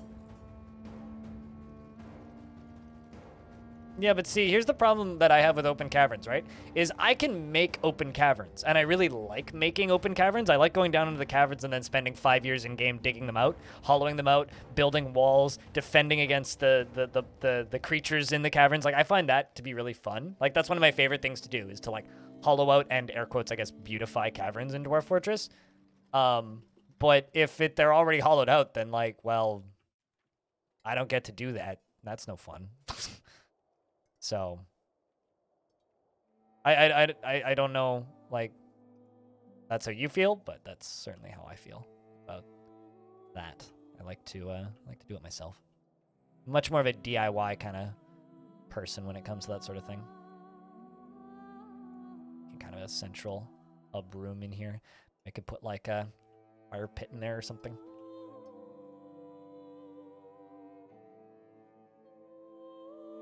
Like, I've had some worlds that were generated for me by other people that I've messed around in. One of them had open caverns, and the fortress that I did that in was the Blockade of Fools, which was kind of a long time ago. But it had very open caverns with, like, very deep open caverns, and I don't know, it just kind of felt empty to me. But yeah, I do need to get back into that at some point. Sure, I'm very sure it's worth learning. Like anything in DF, it's worth learning.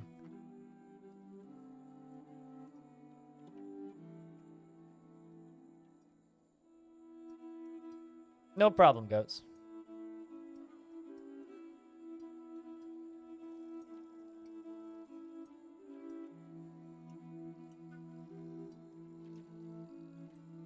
Adding a 0 to the max weight.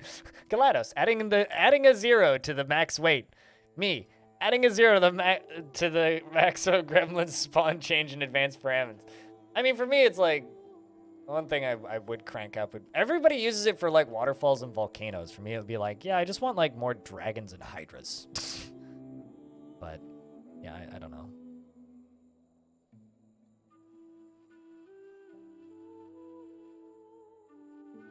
I mean, if somebody wants to set up some advanced parameters that don't just, like, completely fuck the game, I wouldn't be against that.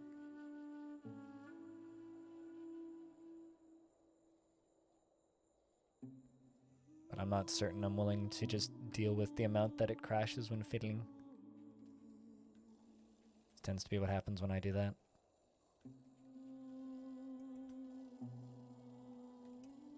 Oops, all fluffy wamblers.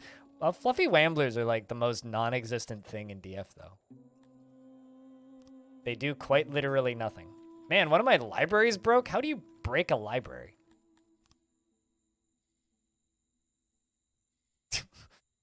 Wow. Okay.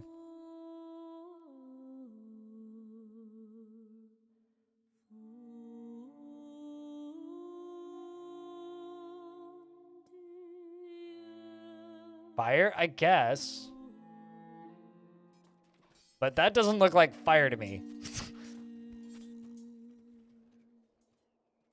I don't understand why people like volcanoes so much in DF. I find them really boring. I like waterfalls. I wish waterfalls and big rivers were more common. Volcanoes are kind of, meh. Volcanoes to me are just kind of like playing Dwarf Fortress in super hyper duper easy mode. I like cliffs and waterfalls. Cliffs and waterfalls are fucking cool.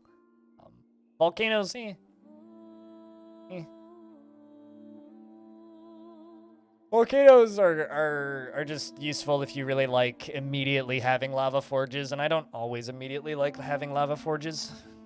Because I feel like I should feel like I earned a lava forge. And just settling on a volcano is kind of like, eh. But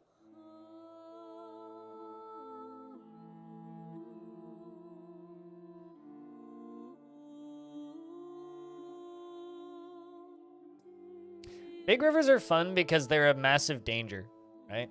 Like volcanoes, not so much, but big rivers, because they're actively flowing, are probably the most dangerous thing you could have on your map in Dwarfort. Especially because once something falls in there, good luck getting it out.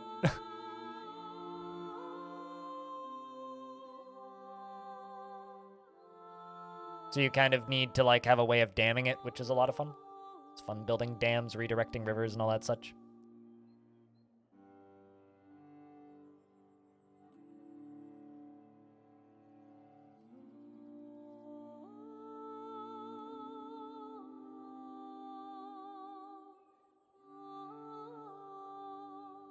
Sandy clay? Yeah, that's as long as you have like 1 or 2 layers of dirt on the upper layers in DF, you're fine.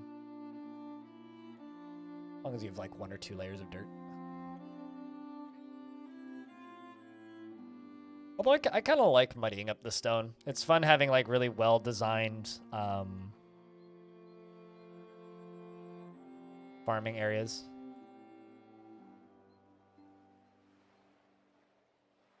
So then they walk all the way off the map this way. Well, that seemed like the most convenient way. You'd think that they'd go off the map up there. They're going all the way up to there. Kind of thinking about maybe making my traders like a highway that goes across this way, or maybe like across here or something.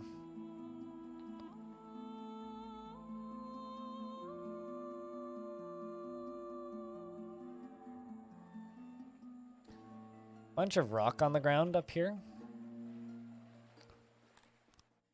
But the game almost makes it look like there's a mineable spot of rock right there, which there isn't.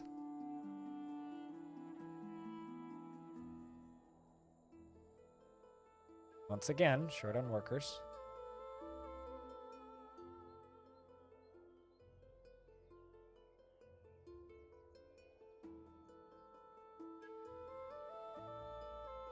$1,699. Building this has taken multiple years. We have a murder. Someone did the murder.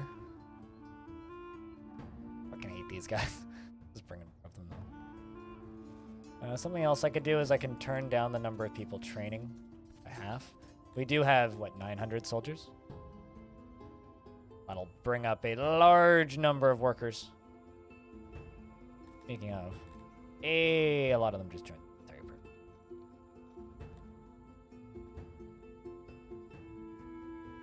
That's what I needed to see this right here. Look at this.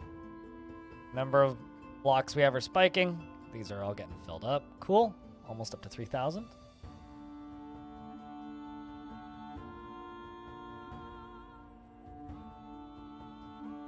But yeah, if somebody wants to preset some world parameters for me tomorrow that generate large rivers and a lot of cliffs, I'd be down.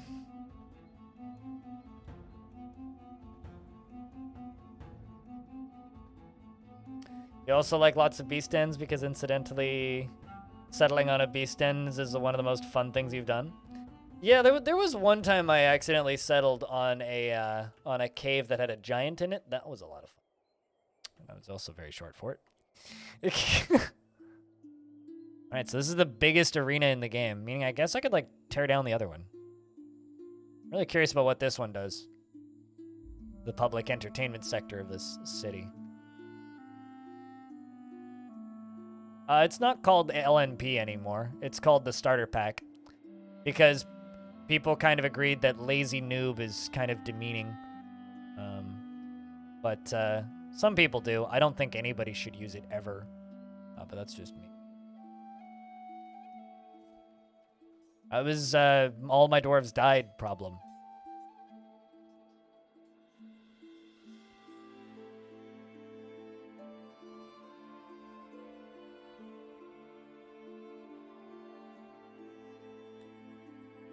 All right, well. 10% of my prisoners will be gladiators, apparently, according to this. Meaning, now I can knock down this. But we'll keep the little baby arena.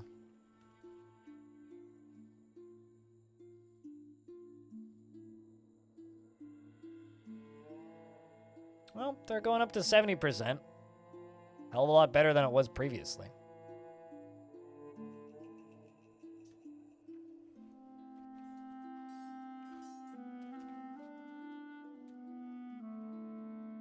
Oh man, they are walking all the way around here to do this. Oh boy.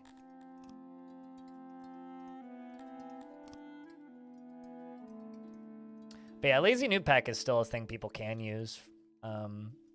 I personally think that people should be trying to phase Lazy Noob Pack out. And I've felt that way for a while because I don't think that the game needs it currently. I don't think the game has needed it for a while. But the premium version and the UI rework, very much so. I think that my personal opinion is that if Dwarf Fortress Premium comes out, so like the itch.io and Steam versions, if those come out, if it comes out and people still feel the need to use Starter Pack, then the premium version of Dwarf Fortress has failed. So if people still feel the need to use Therapist and Starter Pack, after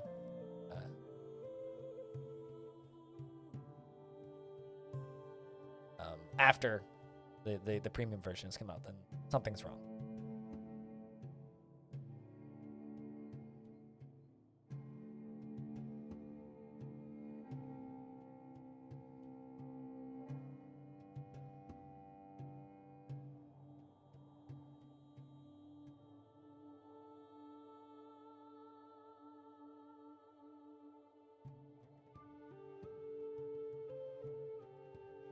I mean, it will absolutely do that, but that's because every major update to Dwarf Fortress does that anyway, Tygo.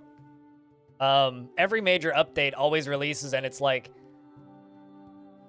The last two updates that came out were really funny because I had abnormally large numbers of viewers, but not because people wanted to watch my stream, but simply because they wanted to see the new version of Dwarf Fortress and literally were incapable of playing it or installing it because nobody knew how to install a tile set.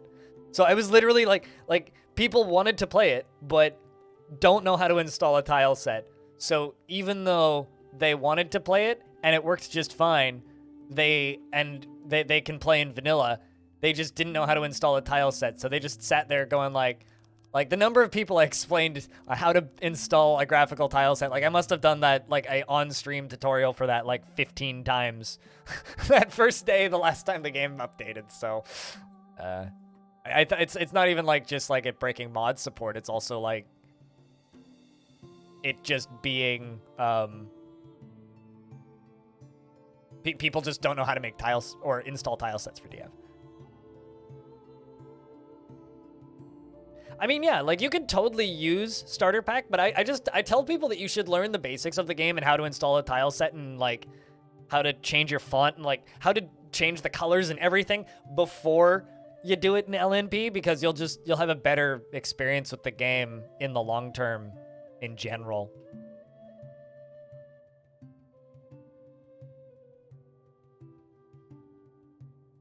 To make it easier to parse visually. Yeah, I don't like the graphical ones because a lot of them introduce extra unnecessary lag. Also, I thought that I'd seen your name around before, Metaract. Like your name looks very familiar. I figured that you just watch streams that I also watch, but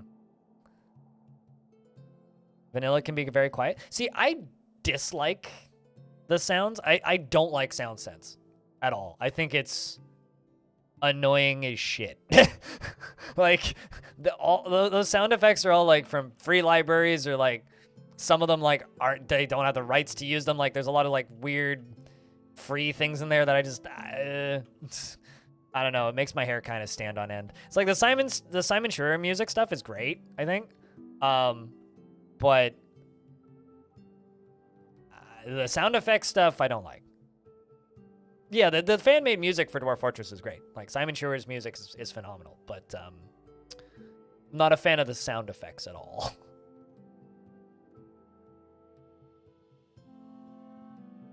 And I kind of, like, to me, it just ruins my immersion, for example, when I'm in an intense combat sequence in DF, and then I just hear fucking Wilhelm scream. It's like, come on, stop. Just fucking stop. It's like, I don't need that. No. But, like, I do see where you're coming from. Like, the base game is very quiet. I really, really hope that Tarn manages to implement workshop sounds, even if it's not, like, something that happens right away when the premium version launches. I would really, really like to, you know, hear, like, a hammer going ding, ding, ding and stuff, because the game has the base code to be able to do that. I like that I'm playing Songs of Six and just rambling about Dwarf Fortress shit. But, like the game has like the code already in it to be able to do that, to be able to have sounds be triggered by things that the camera is looking at. It's just a matter of doing it. So, because the game's been prepped for that for a while.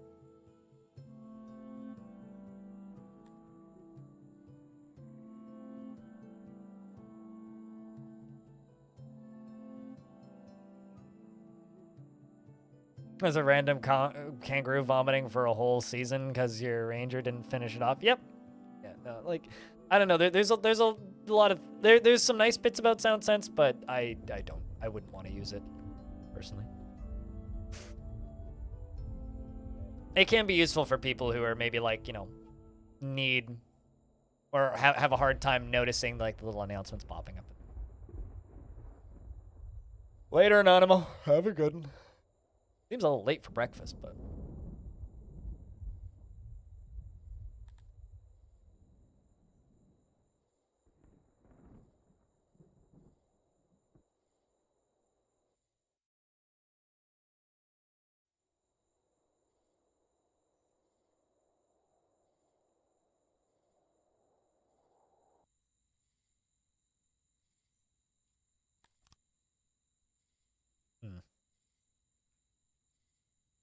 Waiting for a prisoner to go up there. So this can only put on a show when there's 10 prisoners.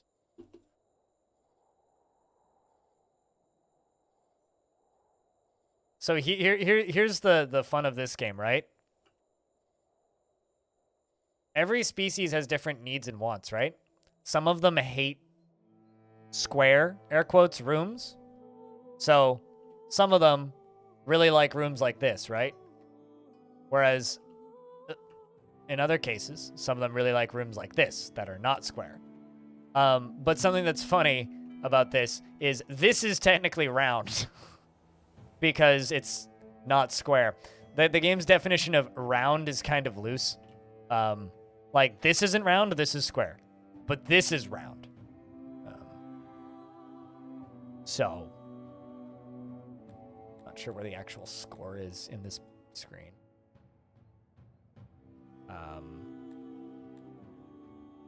Hold on. If I go to the edit screen, it'll show you. Yeah, this.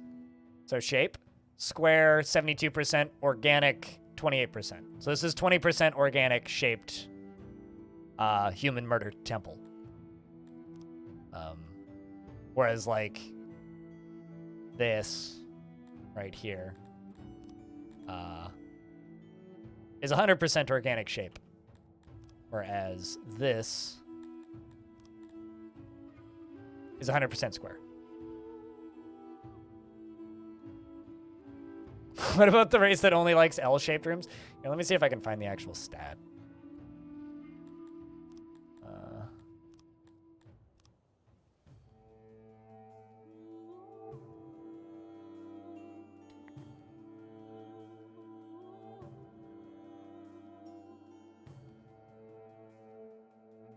Hmm. Need to be fishing more, but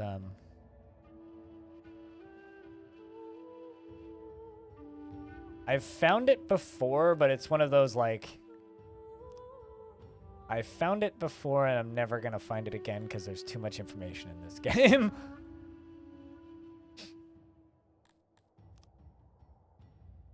But yeah, the way that this game's set up, it's almost impossible to please everybody.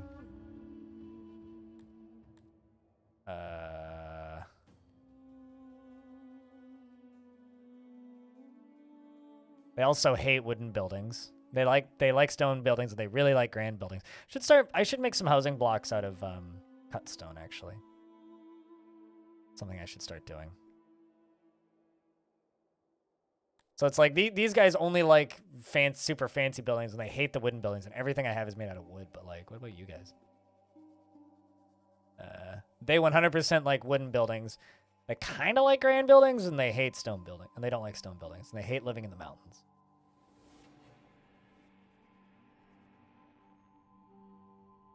Yeah, it's kind of this game's kind of a statistical nightmare when you start looking into it, but that's why it's fun.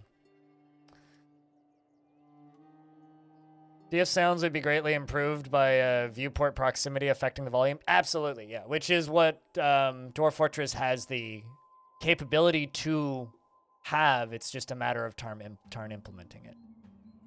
Yay, their happiness is slowly crawling up. I think all those guard posts is helping with that. You guys like living in building type-wise. Interesting. So like everybody...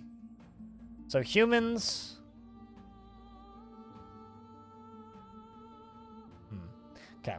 I don't actually know how much I need of these.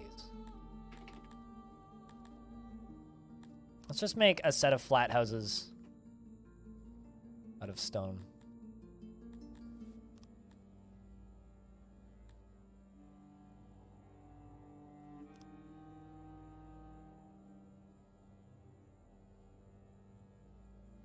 See if I can even fit this.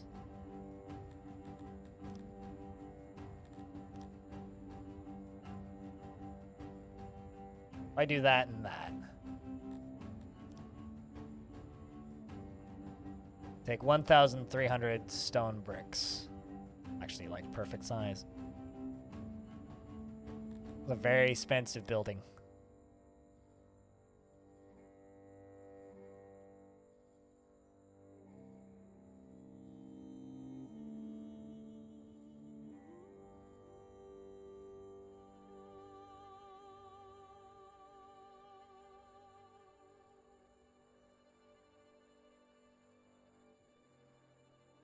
You figured out how to mute Zoom calls? Yay! Also, can I just state that, like, I'm pretty sure you stated that you needed to figure out how to mute Zoom calls, like, earlier today. Meaning, have you been trying to figure out how to mute Zoom calls literally all day today? I'm glad that you've been using your time wisely today.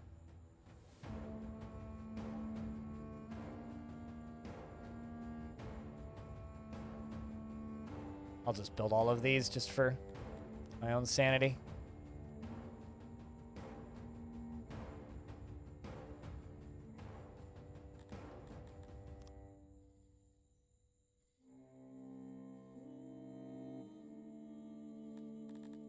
And there we go.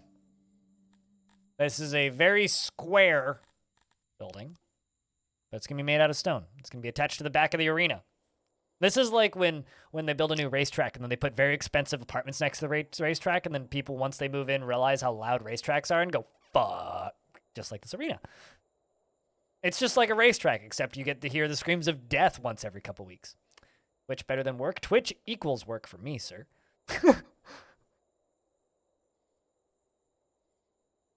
You're just here procrastinating on writing on extensions? Okay, quick show of hands. How many people here are working right now? You know, it's funny to me because, like, my parents are trying to explain to me that if I streamed later in the day, I'd probably get more viewers because more people would be at home and able to watch in North America. To which I retort, my view count goes down as people go home from work.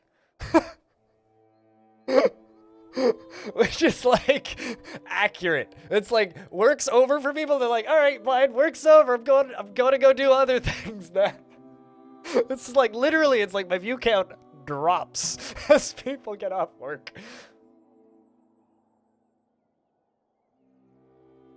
You get to hear, are you not entertained?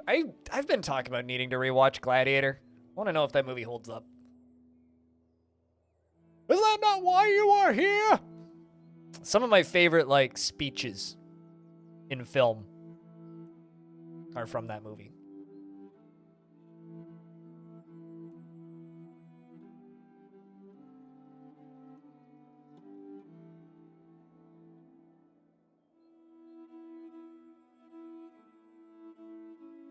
Yeah, well, if Twitch while doing your own thing after work, if you watch Twitch while doing your own thing after work, you'll get distracted. Yes.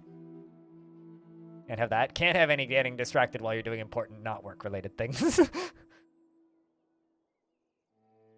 Besides, this game is basically like an extremely complicated management screensaver. Because like actually completing tasks in this game actually takes quite a long time. You know, this game is what I wanted Ymir to be. Did anybody here see Ymir? Here, I'll show you guys this game.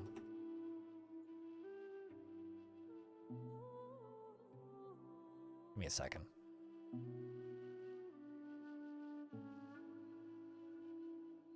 This game.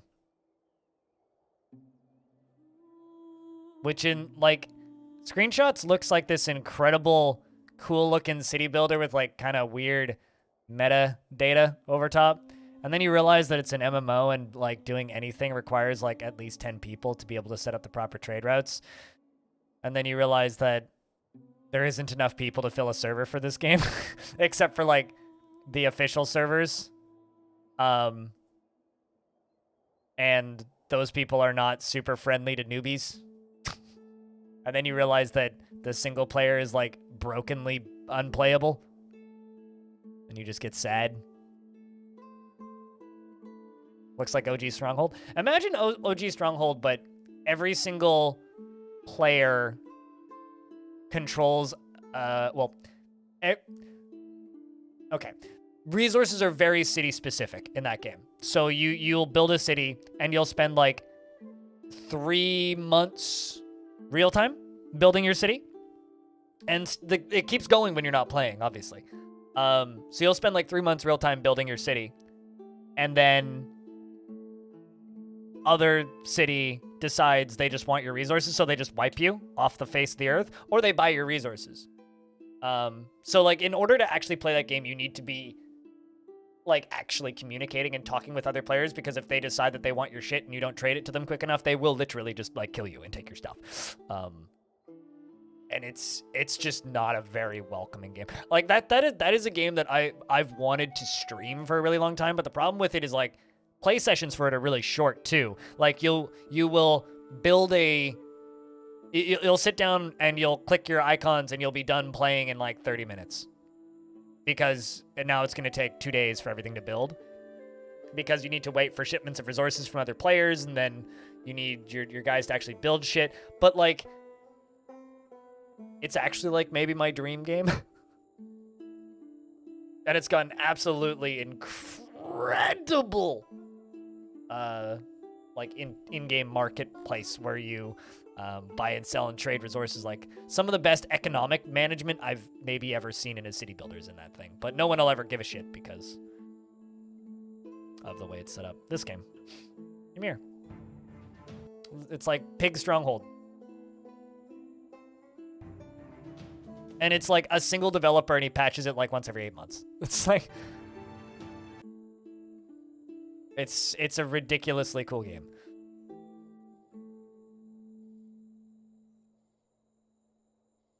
Like, ridiculously cool.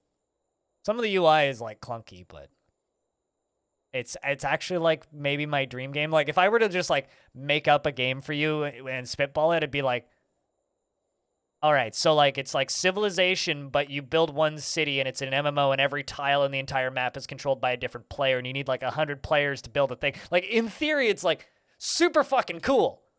In practice, good luck. This game.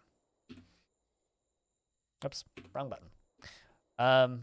It's also like, you know, $40 at least here, so it's not cheap. Because I kind of expect you to dedicate time to the damn thing when you... Which I tried. Did try. You know what's hilarious about metaverse stuff? Is every single time I see a video of like, this is a rave happening in the metaverse right now and stuff like that, I'm always like, why does this just look like really, really, really, really, really shitty VR chat? Like... Why does this just look like bad VR chat? It looked so awful. Yeah. Mm-hmm. It was so soulless. Yep.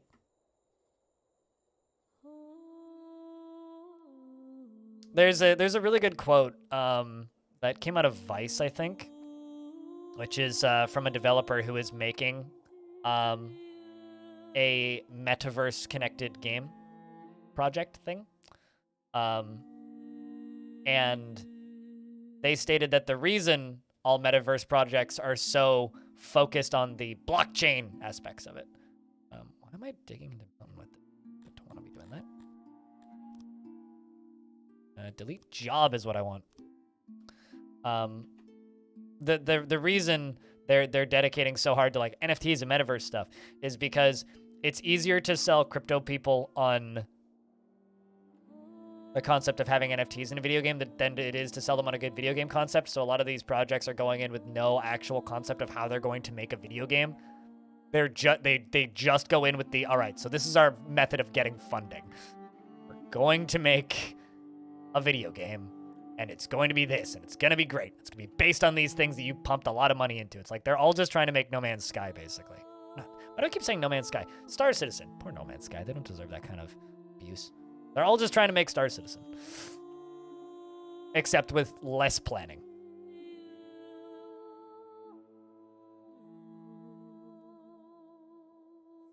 Nobody tell them that Star Citizen's been doing that for years. Also, Aquafunkalistic Booty Wap. I'm sad you weren't here earlier. Need recommendations for third-party Twitch chat programs. So, like, other ways to use Twitch chat that isn't Twitch chat. I think Wait What was asking about that. See, here's the thing, Rory. You can play Star Citizen right now. Fully playable. Is it feature complete? Fuck no. But you can go spend $30, buy a ship in Star Citizen, and play Star Citizen right now. So if you actually want to play Star Citizen, you can play Star Citizen right now.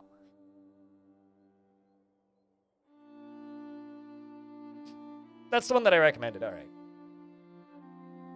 Was chatty.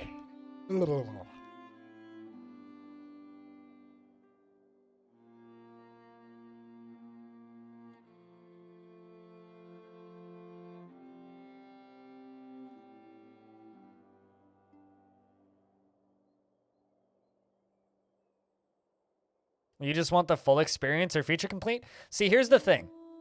And this is why I am kind of the opinion that Star Citizen will probably never be satisfyingly feature complete. And that's because their entire business model is selling ships, right? That is that company's business. That's how that company makes money. And they are spending that money on the video game, like, into their defense. Like, they are doing that. They are doing what people want them to do with the money. They are doing that. And people are generally happy about it. But here, or rather, the people who've bought in are generally happy about it. The rest of us just kind of look at it baffled. But here's the thing. The second they stamp a big ol' 1.0 sticker on Star Citizen and release it, and I'm doing that in air quotes that you can't see because my camera's turned off, but if they ever actually release Star Citizen, they immediately lose all of their revenue streams. So I don't think that that game's ever going to release in a satisfying way. because they still have to be promising more, and they still have to be offering more, and they still have to be telling more people that there's going to be more stuff in that game, or their business model ceases to exist. It's just like the Bored Ape Yacht Club still has to keep selling Bored Apes for all eternity for their business model to maintain profitability, which is why they need to keep convincing you that those things are so valuable that you have to spend hundreds of thousands of dollars on one. It's not a business model that is designed to succeed. It's a business model that's designed to make money, and it works. But actually finishing a project like that is nigh on impossible. But here's the other fun thing. They're also already successful. So they don't need to change. They make profits every year.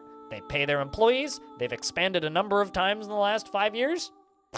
Who fucking cares? Star Citizen can keep putzing on exactly the pace they are, producing the exact same amount of content forever, and people who are bought in and giving them money will keep playing those buggy-ass things that they put out, and are happy with it because they have their game.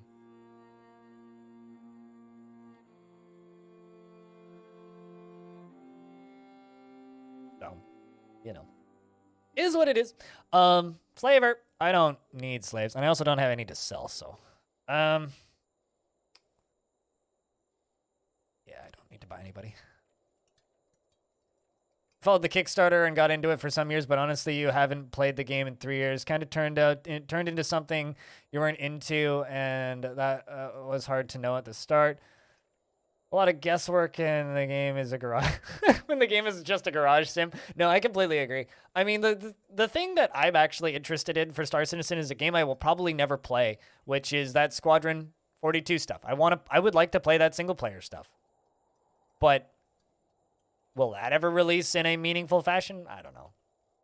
And when by the time it does, I'm already past this point, so by the time it does, it's already too late because I'm sick and fucking tired about thinking of Star Citizen. So, like, quite literally, like, that game, Squadron 42, is a game that I would absolutely have played in 2016. 2016 was a couple of years ago. At this point, if I want a space game, I'm probably just going to go play more Elite. Or there's a couple other first-person space games that allow me to fly around in a cockpit that I could go play if I really wanted. I mean, on the topic of other space games, like they're making a new Homeworld. I think I'd rather play that, actually. Like, it's... My starvation for space games is different than it was when that game was kickstarted. Like, very different. I'm just at a different level of need for space games.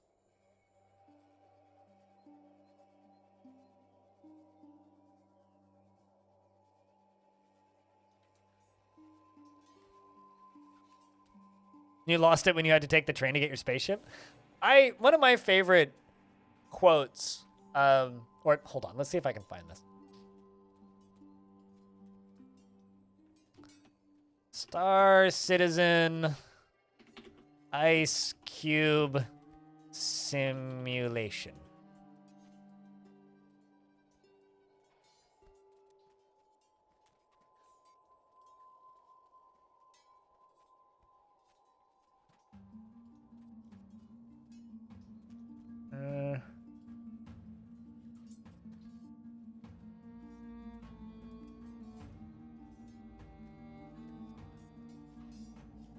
Yeah, I can't find it now. But there was a really funny blog post where they talked about how 4 physics designers spent 6 months making the beverages that you can get in the bars in Star Citizen behave like actual liquid. And like, so it's quite literally the most advanced, like, liquid in a glass with ice cubes.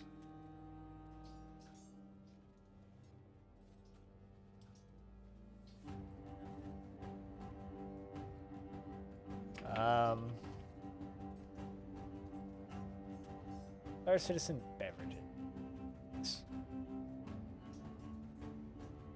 Also, there are 28 different orderable beverages in Star Citizen, apparently. including a fake energy drink called Energy Sport, or Synergy Sport. I misread that. Anyway, I'm not finding the article that I was looking for. But that is a thing that happened.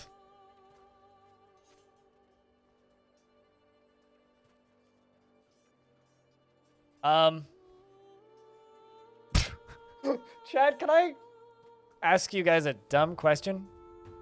Where is Honduras? I'm Googling this right now.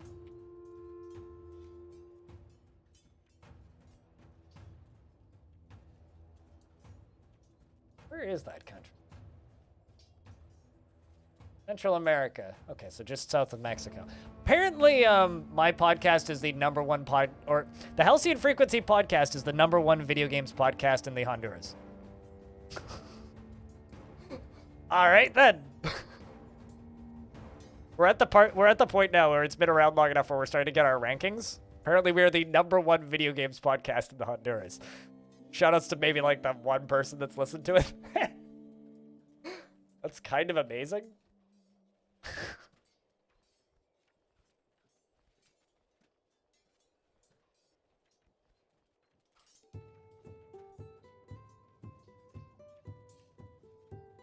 Chat, which one of you is it?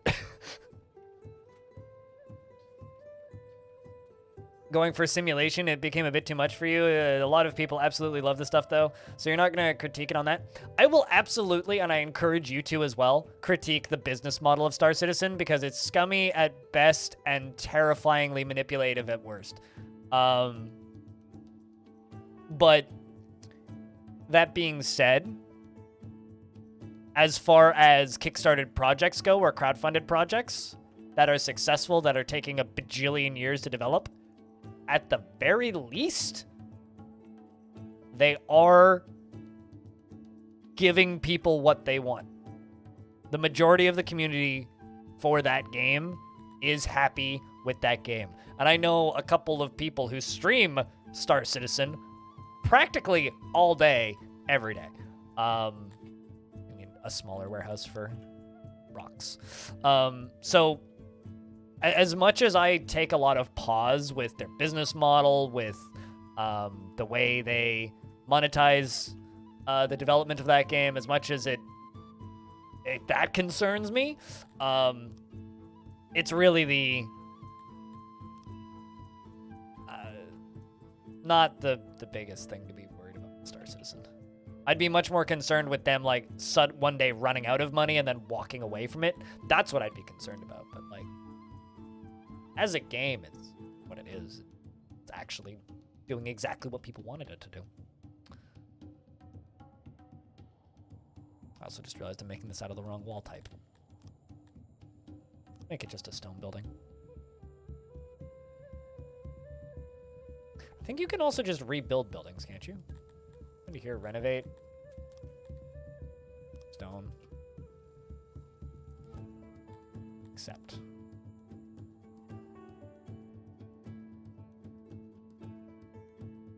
Yeah, they will just like rebuild a building into a different material. That's actually really fucking cool.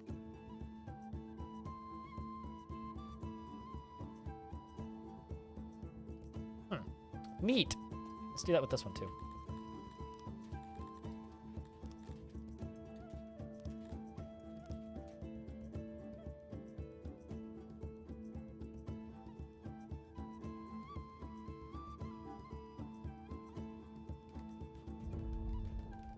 You were referring to the simulation? Ah, fair enough.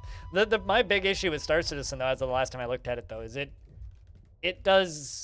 it's not my favorite space simulation by any stretch. I'd rather play Elite Dangerous. The flight model is so much better in Elite Dangerous.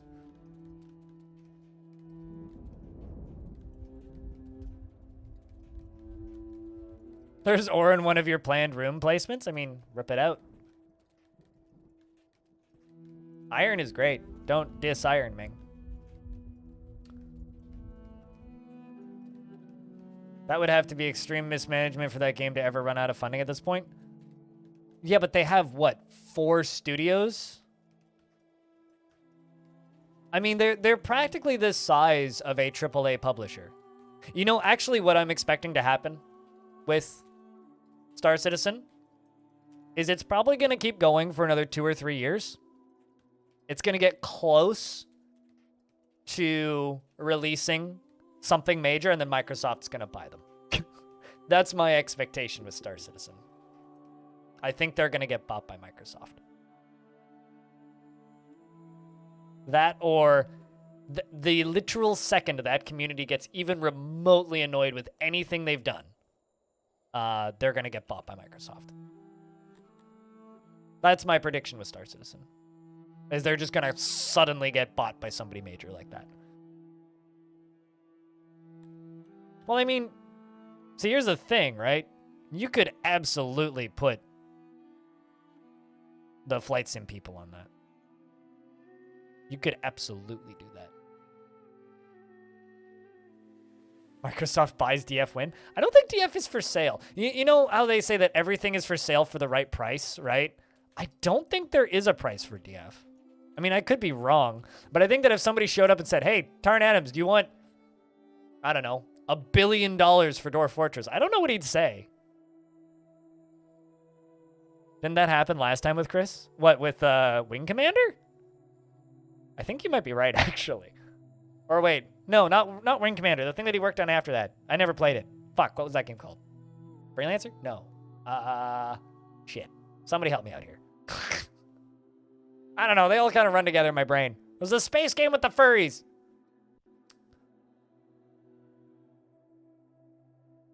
It was Freelancer? Okay. Freelancer was the one that never got finished. I mean, see, here's the thing, right? Psychonauts 2 turned out all right. Anyway, Clino, how you doing? I feel sad. They released the same update twice. How dare they? How dare they? That feeling when Tarn Adams just throws off Kit Fox's marketing by just, like, releasing the screenshots on the website 5 days early. I know that you're kidding about DF. But they don't need to get bought by Microsoft for this to happen, but do you think Dwarf Fortress would ever show up on PC Game Pass? I mean, like, Kit Fox's games often seem to keep showing up there.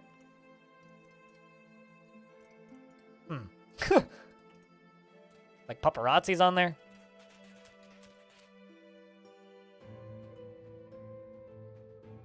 Would kind of check out, I think.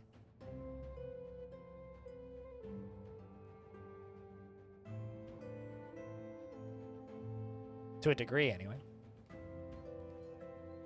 Paparazzi is Kit Fox? Yep. Dwarf Fortress Publisher is publishing the game where you are, like, taking photos of dogs.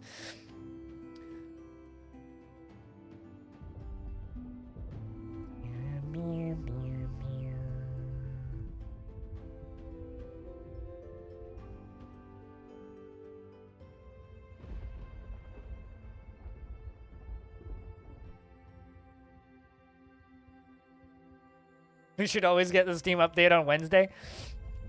I mean, I'll put it this way, though. Regardless, that's the most views a Steam News update has gotten since, like, the Goblin, like, murder video that Zach made.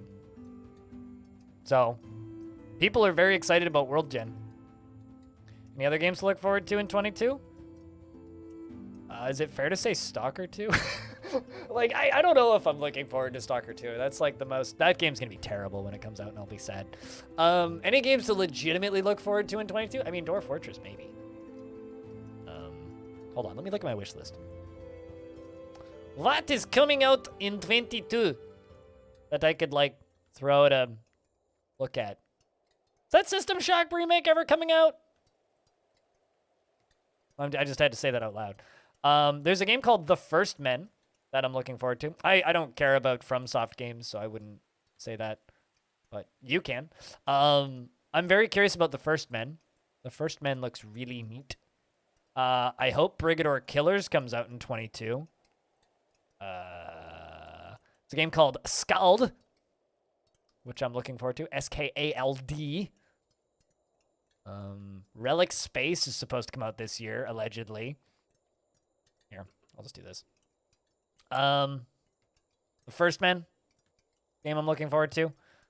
Brigador Killers, game I'm looking forward to. Scald, which is like, looks like Ultima. Relic Space, which is a sci-fi roguelike. Looking forward to Gloomwood. Maybe this will exist one day. Also kind of doubt it. Falling Frontier looks fucking rad just because I like hard sci-fi stuff. A lot of these are just like things that I pop in here so I pay attention to them. Oh, this one, Dead Zoned. This looks cool. Looking forward to this. Soul Ash. Not even sure what some of the stuff on here is. Well, there's Unity Station and Space Station 14, which are both different remakes of Space Station 13 that are allegedly coming out on Steam. Allegedly.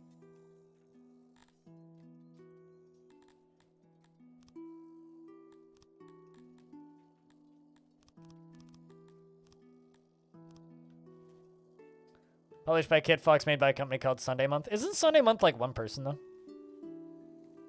I thought that was like a 1 or 2 person team, very small.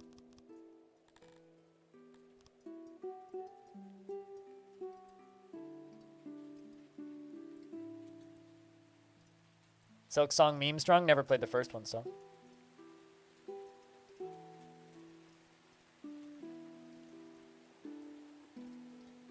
What, that there's 2 different versions of Space Station 13 coming out on Steam? There's allegedly a third one, but it doesn't have a public page right now. But I've heard rumblings that there's a third one that's being headed by a person I know, so I'm not gonna say anything.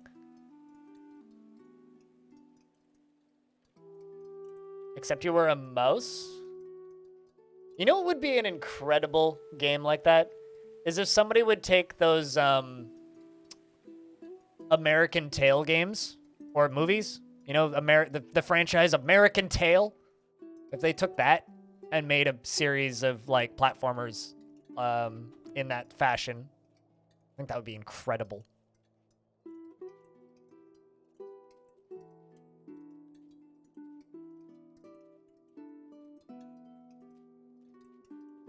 Does take a little bit of knowledge. I don't know. I think there might. I mean, I've played SS13. Don't kid yourself. But with the Beyond launcher, yes, the Beyond launcher. You know, I can't tell what's a bigger joke: the Beyond launcher or Bay 12 Games is Beyond quality. Like those two kind of just go hand in hand in my brain.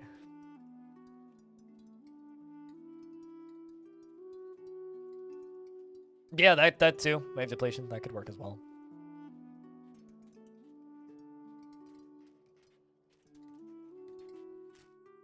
So what do you think, Clino? Steam DF still coming out this year?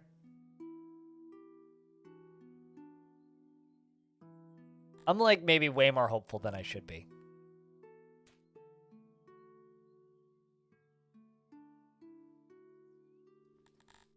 Actually, you know what? Let's not put 15,000 of this in here.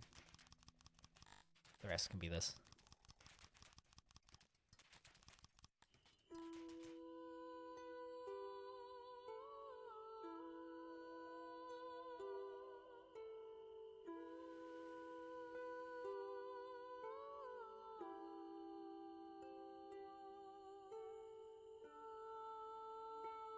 I like that they put stone in here and then immediately removed it to put it elsewhere. It's just kind of to like build it into that building, I think, actually.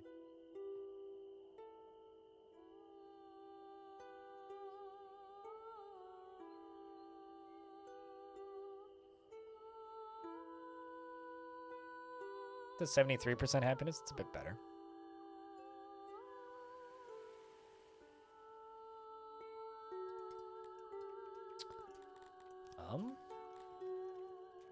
Actually increase the number of soldiers I have training.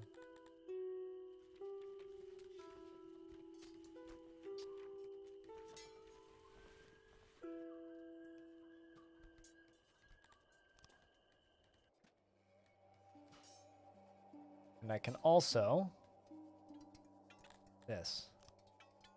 Whoop. Worker load down to like 60.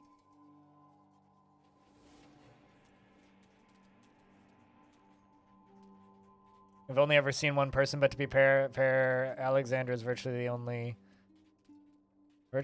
dev who comments on the Discord or Twitter, etc. with the occasional Tanyak short cameo.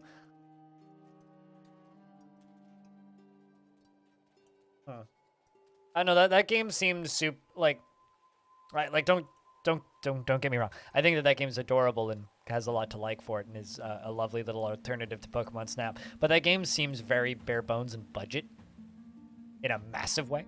No. Hyperbolica comes out this year.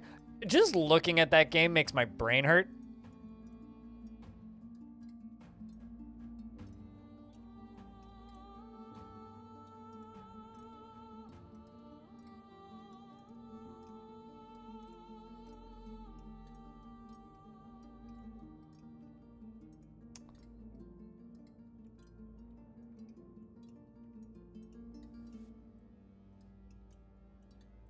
I'm trying to think, like, what video games are coming out this year. I think that this year is actually going to be really dead for big releases. Just because this is, like 2020, some big games released because they were going to release anyway because they were basically finished, right? 2021, big releases started getting pushed and some still came out. And now it's like,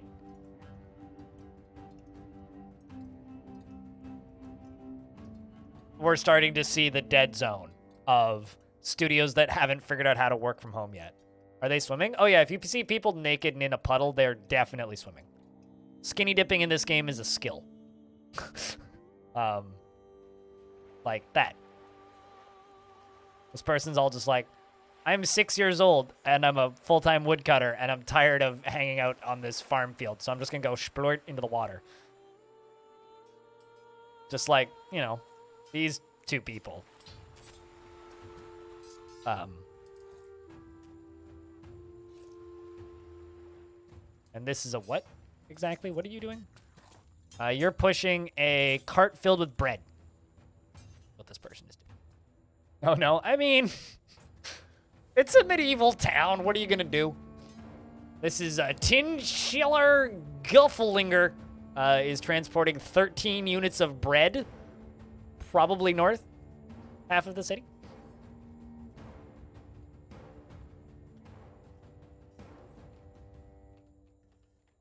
I mean, a lot of this game can just be a big oh no if you think about it too hard. But yeah, no, I think that this year is very much going to be a dead zone for major releases. Like, I don't think we're going to see much from Nintendo. They managed to get that or a Pokemon Company put out their game this year already, but like, I think it's going to be kind of quiet for a while. I think there's going to be a lot of big delays. Especially with, like, you know, Sony, who were very loud about committing and absolutely committing to their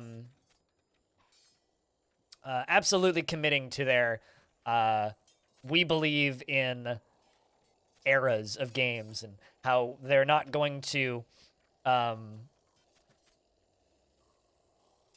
how they are not going to be supporting their old console anymore, yada yada yada. And now here they are making more PS4s. Also, I would just like to inform you, for those of you who do use the Epic Games Store, I'm not sure if it's live yet. Yes, it is. Daemon X Machina is currently free on the Epic Games Store, which is a full-price release. And if you like mechs, full-price release mech game. So I'm grabbing that, because I would actually like to play that. Not on stream, probably, but definitely on my own time. I click on pictures of planes.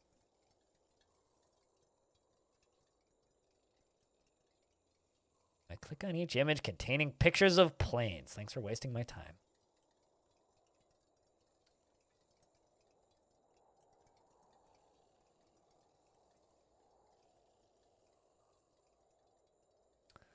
With the usual, I've asked not to be told when DF releases until 1 month before, so you don't have to lie. And I can tell you I don't expect it in February, but I still kind of think early summer. Yeah, I still kind of think, I think like early summer to fall. Like I wouldn't be shocked if Steam DF is out by October. Do I like Terraria? I never got into it. I played Terraria when it was pretty new. And it very quickly fell into the I don't want to do this category of video games. Where it's just like, yeah, you grind, you go get resources, and then you build the thing, and then you go do the quest, and then you win, you kill the boss, and then you go do the next thing. That was not, I've played a couple games with that game loop. It doesn't work. Doesn't work for my brain. I mean, I've got absolutely nothing against Terraria. It's just a game that I've ever cared to play.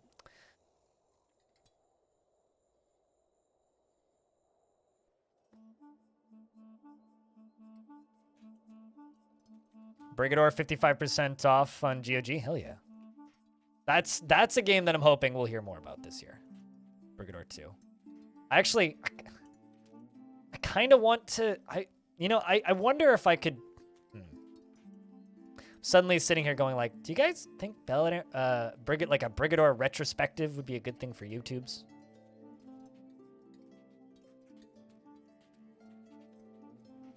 Because that's probably one I could get devs on for. Always looking for an excuse to play more Brigador.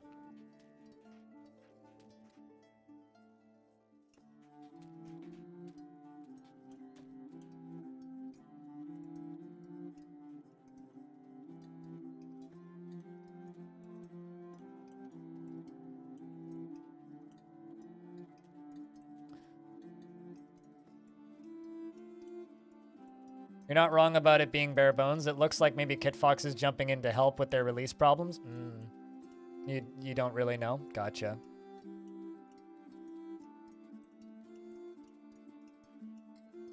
And only a Kitfox appreciator? Yeah.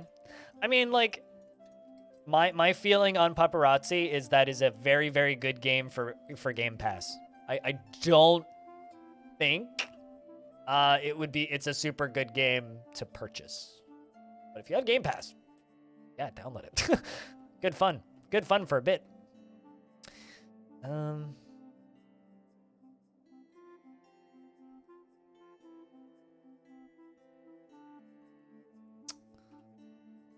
of thinking about building some straight up underground,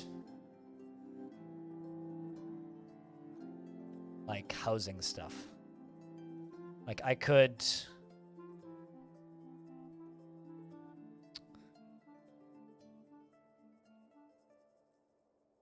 I'm going to build a latrine down here, maybe?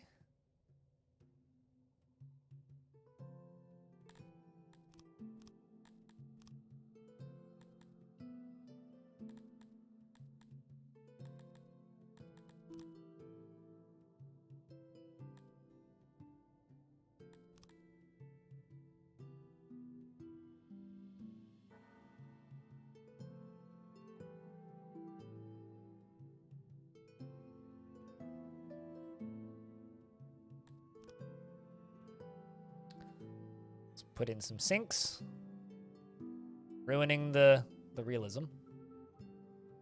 Nobody washes their hands, especially in this era.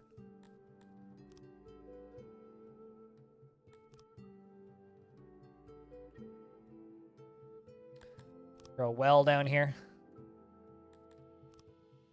And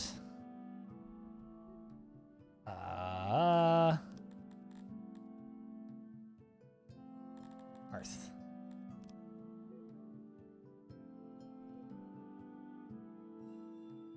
After watching this gameplay, you decided to buy this game? Very cool. This game is neat. This game is neat. It's not super intensive brain requirement-wise, but it is neat.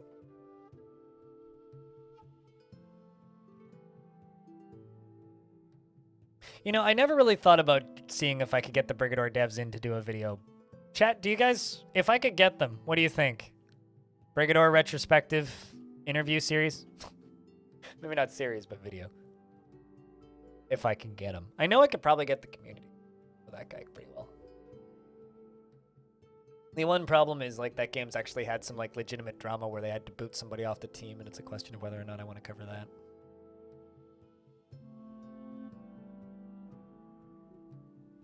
You bought this last week, but out of your 2 attempts so far, you ran out of food very quickly. What race did you start as? Correct. If you start with these guys, or rather these guys, the Crotonians, that's probably your easiest start because they're vegetarian. And if you start somewhere that's pretty fertile, you can probably just live off of the land for the first year. But as long as you get a farm built within like the first 2 weeks for like 2 or 3, like 30 by 30 farms built for each major resource, like 1 for fruit, 1 for vegetables, and then 1 for cotton, you're pretty much okay. Like that's kind of all you need for the first 5 years, and then it's just a matter of getting some housing set up. And then at that point, it's just a matter of balancing. This game's actually pretty, like, forgiving when it comes to failure. Like, you can lose pretty hard and bounce back.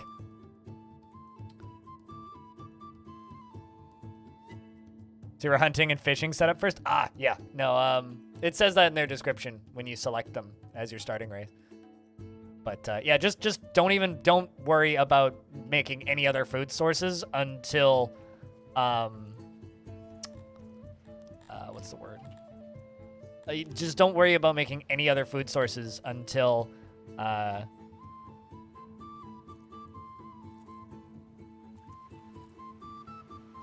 you have sufficient, what's the word I'm looking for? Completely blanking. Brain no worky today. Just don't worry about producing any other food sources until you actually have the population that requires that.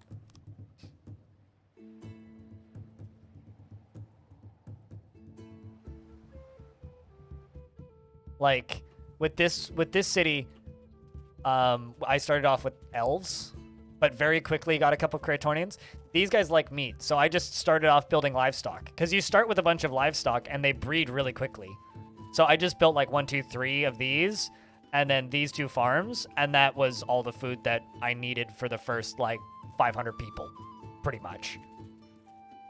Aside from just like gathering food with the gather all edibles tool, which is this, harvest all wild edibles. So a combination of that and just building farms, like this pretty much feeds everybody. And then I've since started making more up here, but that's because of this massive expansion I've done in here and all the way up through the middle here and up into this side. So, man, they are taking forever to build that. Actually impressive how long it's taking to construct this. I guess it is nice, fancy living.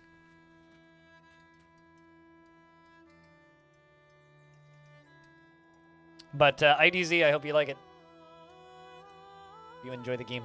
There is also the interview with the dev that I did. Want to listen to that?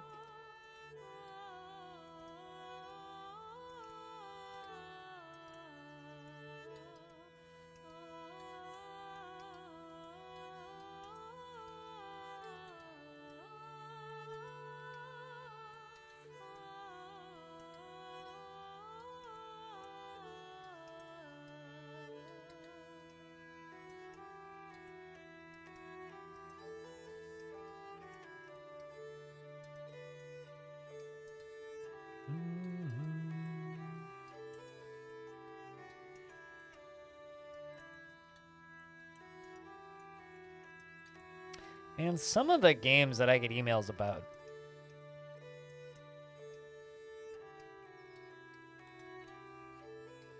Some of the games that I get emails about, man. Just wonder why they exist.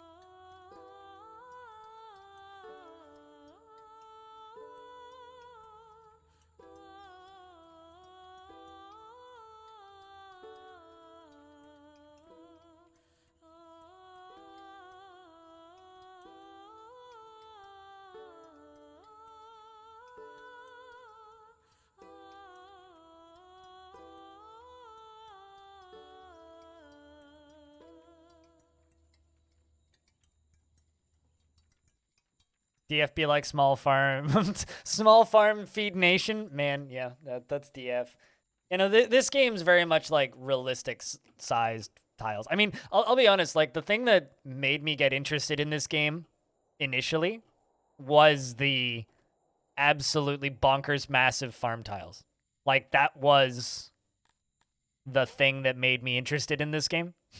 Like it's what made me look, and it's what made me like look into picking it up originally, because it's just like you don't really see games that are on this scale that actually try to do realistic sized farms. It's like one of the only city builders I can really think of that has even remotely close to realistic sized farms would be what's it called? Why am I blanking on the name of it? The only game that I can think of that it comes even remotely close to having realistic sized farms is the Anno franchise. Also, we're getting attacked. Hello, friend. We are a band of noble people, keeping the peace in the region of Floverheck. As you know, there are evil forces out there in the world, bent on destruction and conquest. However, we, are lovers of peace and would like to offer you our protective services. But soldiers have to eat, so we kindly ask you to ship us... That's a really big number. What, like in the millions?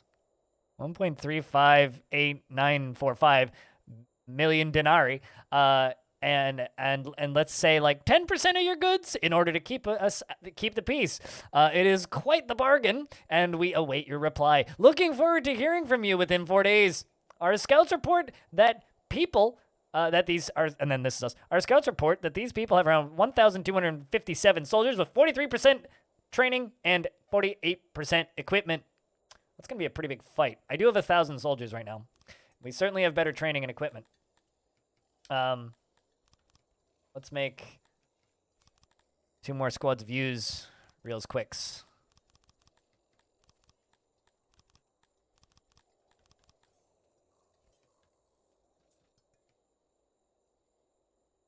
What else do we have a lot of population of?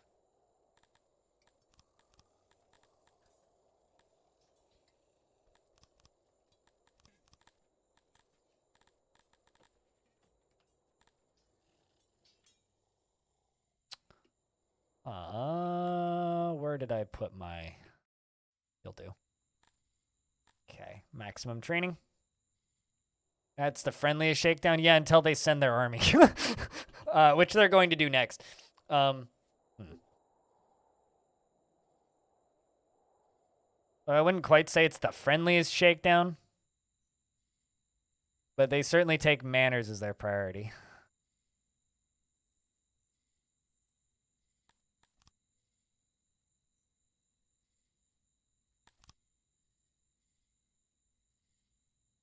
We'll start spreading torches around here in the underground.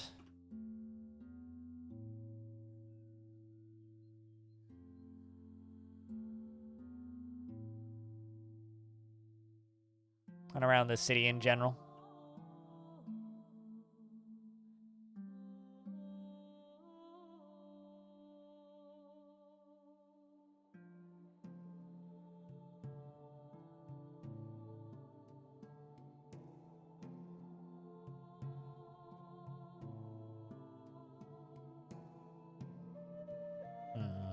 Where else can I go?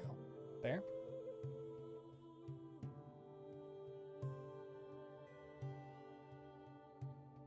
Yep, there is upkeep, and there's a certain type of building that works on that.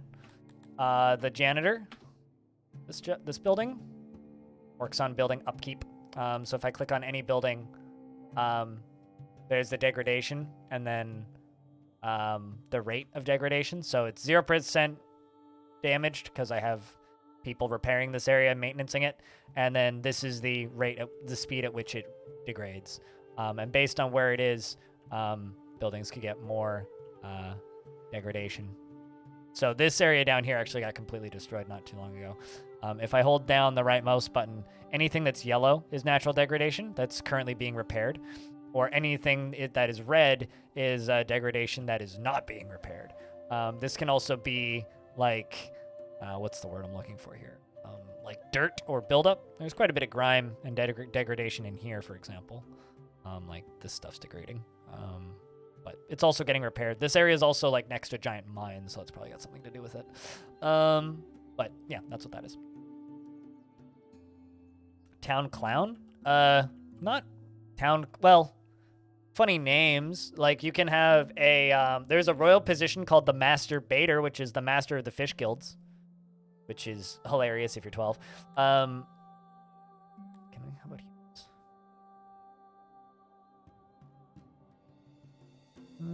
Actually, I need more. I could put more orcs in the military.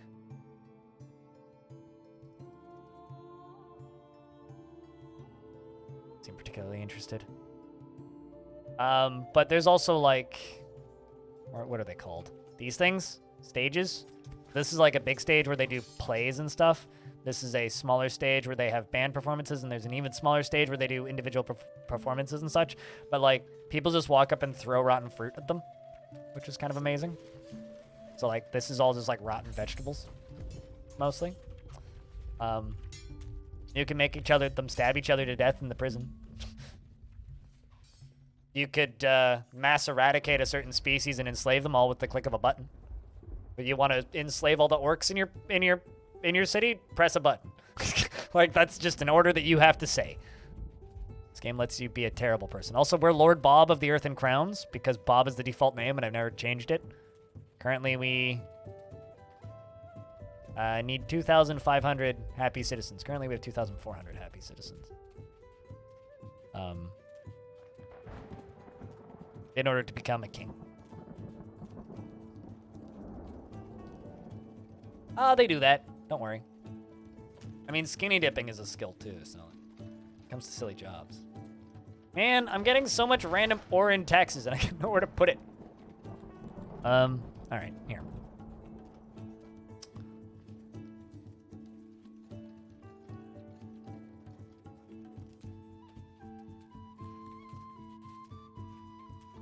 We're better musicians, basically. I think I need to move the throne anyway. Don't know where to put it though. Maybe underground? Make a big ass throne room in here or something. I don't know. Alright, well, I need to real quick use the restroom, and then we'll do that fight because I don't know where they are currently, but they're gonna come kill us pretty soon. Or they're gonna come try to kill us pretty soon.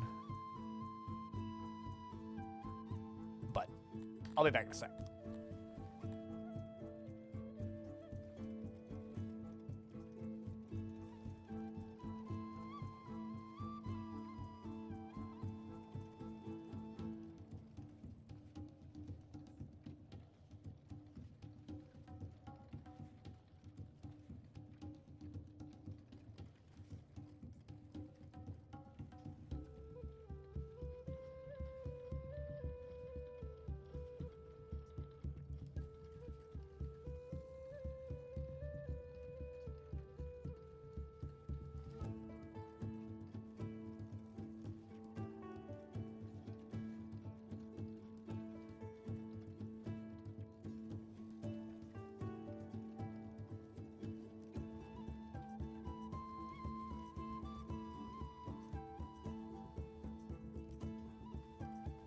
All right, I'm back.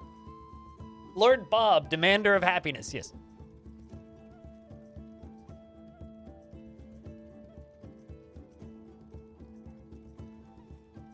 So we'll bring more of those guys and just perpetually piss off everybody else. Let's take more workers out of here so that there's more general workers. Well, at the very least,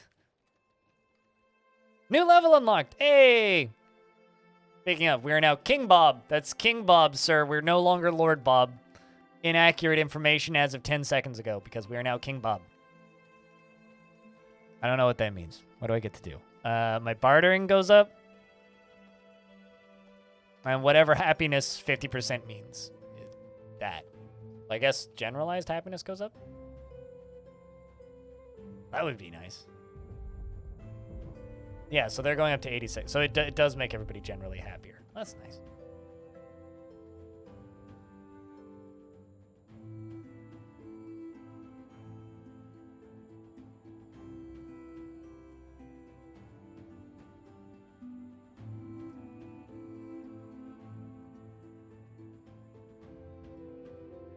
Lord, so now it's officially King Bob demands.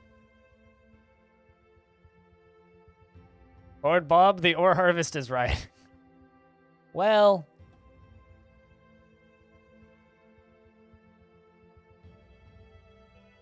is that actually a Despicable Me reference? I'm kind of sad I didn't get that. I haven't seen Despicable Me since that movie was new, though, so.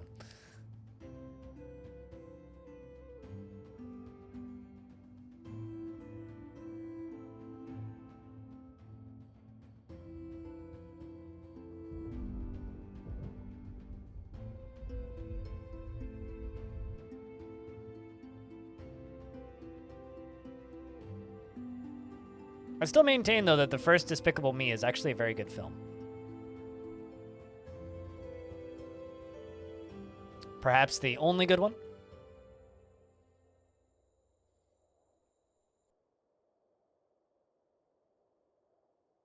But it's still a very good film.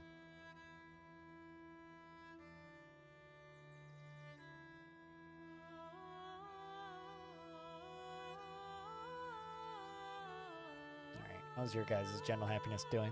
Hey, still climbing. That's good. That's good to see. Apparently they really like having a king. Bunch of new orcs have joined. Also, our elf population is climbing.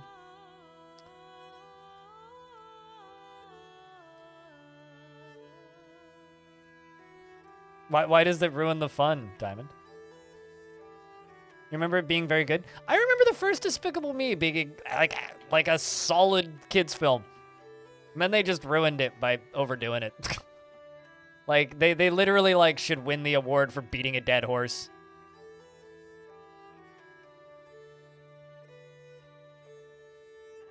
It's like, congratulations, you ruined a good thing by simply just making too much of it and driving everybody nuts. That's the studio making that Super Mario Brothers movie with featuring Chris Pratt as Mario, right? That's Illumination, right? Pretty sure it is. They milked the franchise dry and then some more. Yeah, they went full Activision on it. All right, hello again. You must have forgot to pay. Very unwise. Never mind. We will now have to come and collect what is owed ourselves. We will see you soon. The rebel army has spawned in the region of Floverheck. It's like Cloverheck. All right, where are they at? There are they at. 1,260 soldiers. Oh boy. They do have more soldiers than me. I have 1,100 soldiers. There's one soldier in that squad. Oh boy. Oh boy. This is gonna go well. I'm excited. Humans don't like joining the army. I don't blame them.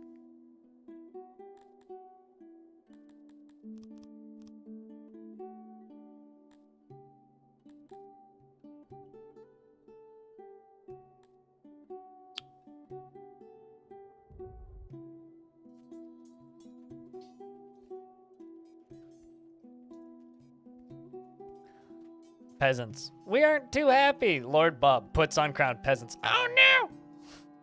We have a king now. Let's be happier. Although they're now less impressed, I think. Yeah, their happiness is going back down. It was very brief. Picky bastards. All right, where's this army at? Here they cometh. You can actually like see them moving across the overworld. They come. That's us. They coming.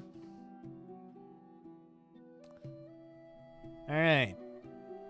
So what do you think, chat? How do you guys think that this fight's gonna go? I think I'm gonna go do lunch after that. We'll keep the stream going until 4. Oh boy. Capital under siege. Oh no. That means we don't get anything from taxes. Engage. Fitty. We have better gear and training. So I think we're gonna win. Some of these quotes though. All right, so that's the us versus them. I kind of don't want to tweak this too much. So for anybody who hasn't seen the combat before, this is the combat. It's sort of like Total War. Although the map generation is really weird for the combat. Like, it generates, like, rivers with, like, these little bumps for traveling across. And it, like, cuts out a chunk of the mountain to, like, make sure there isn't mountains. So there's just, like, this weird, like, very artificial, like, battle arena carved into the mountain when there's mountains on the map. So that it doesn't interfere with the army spawning. You can. So, you know, there's tight formation and loose formation, and you can do this. So that's kind of your limitation there. So you can do just like a tight formation or more of a loose formation.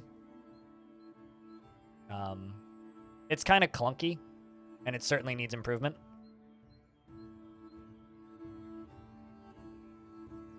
Despite the mountain. Wait until you see all of the red paint that's going to cover the ground. Like, you can select everybody up there. Move around. I don't actually know how much I want to do here. I think I'm just going to let them come to me. Because that's all of them, right? Unless I want to, like, bunch up. Which I could do. That or...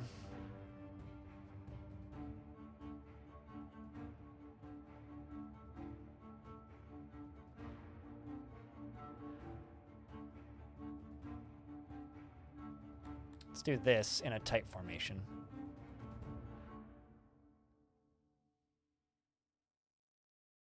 They have the numbers.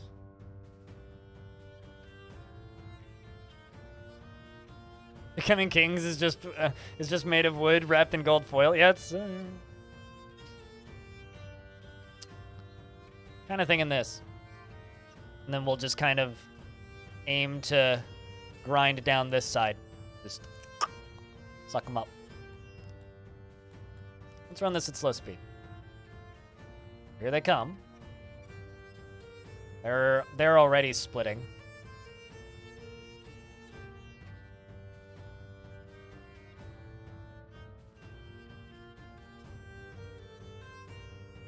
That was a mistake, I think.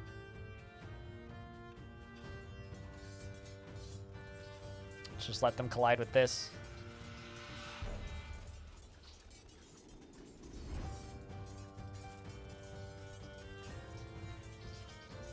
Let's pause for a second here.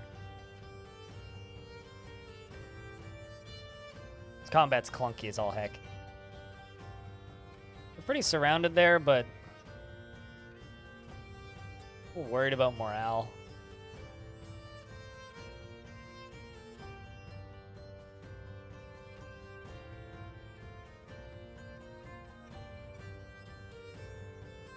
But we should be okay.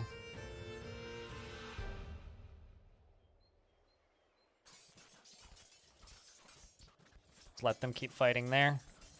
Kind of bummed that these guys got kind of caught out. Wasn't expecting them to move that fast. Morale is starting to drop. We're at 80% morale. Population's dropping pretty quick. This side seems to be winning. This side that I'm worried about.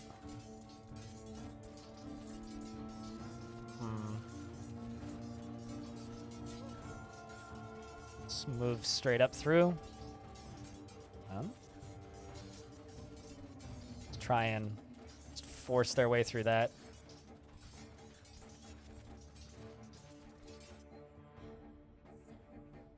Yeah, we're definitely winning on this side. Definitely. Some people are scattering on both sides. Down to 60% morale. Enemy forces have dropped a little bit, but I feel like so have mine. Oh, there we go. That's a really big loss right that.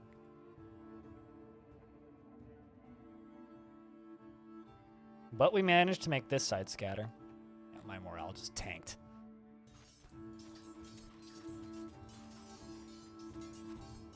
Probably shouldn't have tried the tight formation. Yeah, looks like we're scattering. Rip.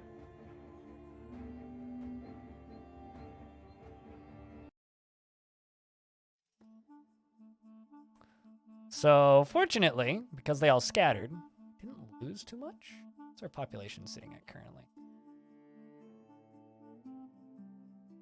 I think.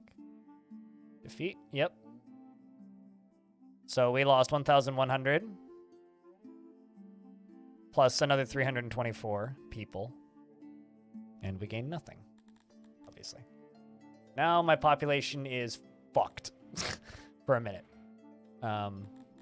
We're down to 1,800 people. Oh yeah, this game's got a lot of pretty great quotes in it. Since you have no troops to oppose the enemy, they have taken control of the city, and they have sacked your treasury and collected 40% of your warehouse stock. We are now back open. So they came in and sacked all of our stuff, and Lord Bob is now once again in control.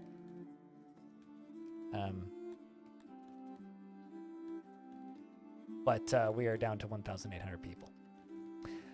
So with that, I'm gonna let the game run at slow speed, and I'm gonna, I'm gonna pause it actually. I'm gonna go get lunch real quick, and then we'll pick this back up. So if you want a 5-minute break, now's the time to take it. If you want to hear more of my voice, there's a link to my podcast, which is the #1 podcast in the Honduras. And there's a link to the YouTube channel. I'll be back in 5. BRB. Also, if I could get a round of beers, that'd be fantastic. And if you happen to have access to the sound commands, now's a good time to use them to entertain the chat.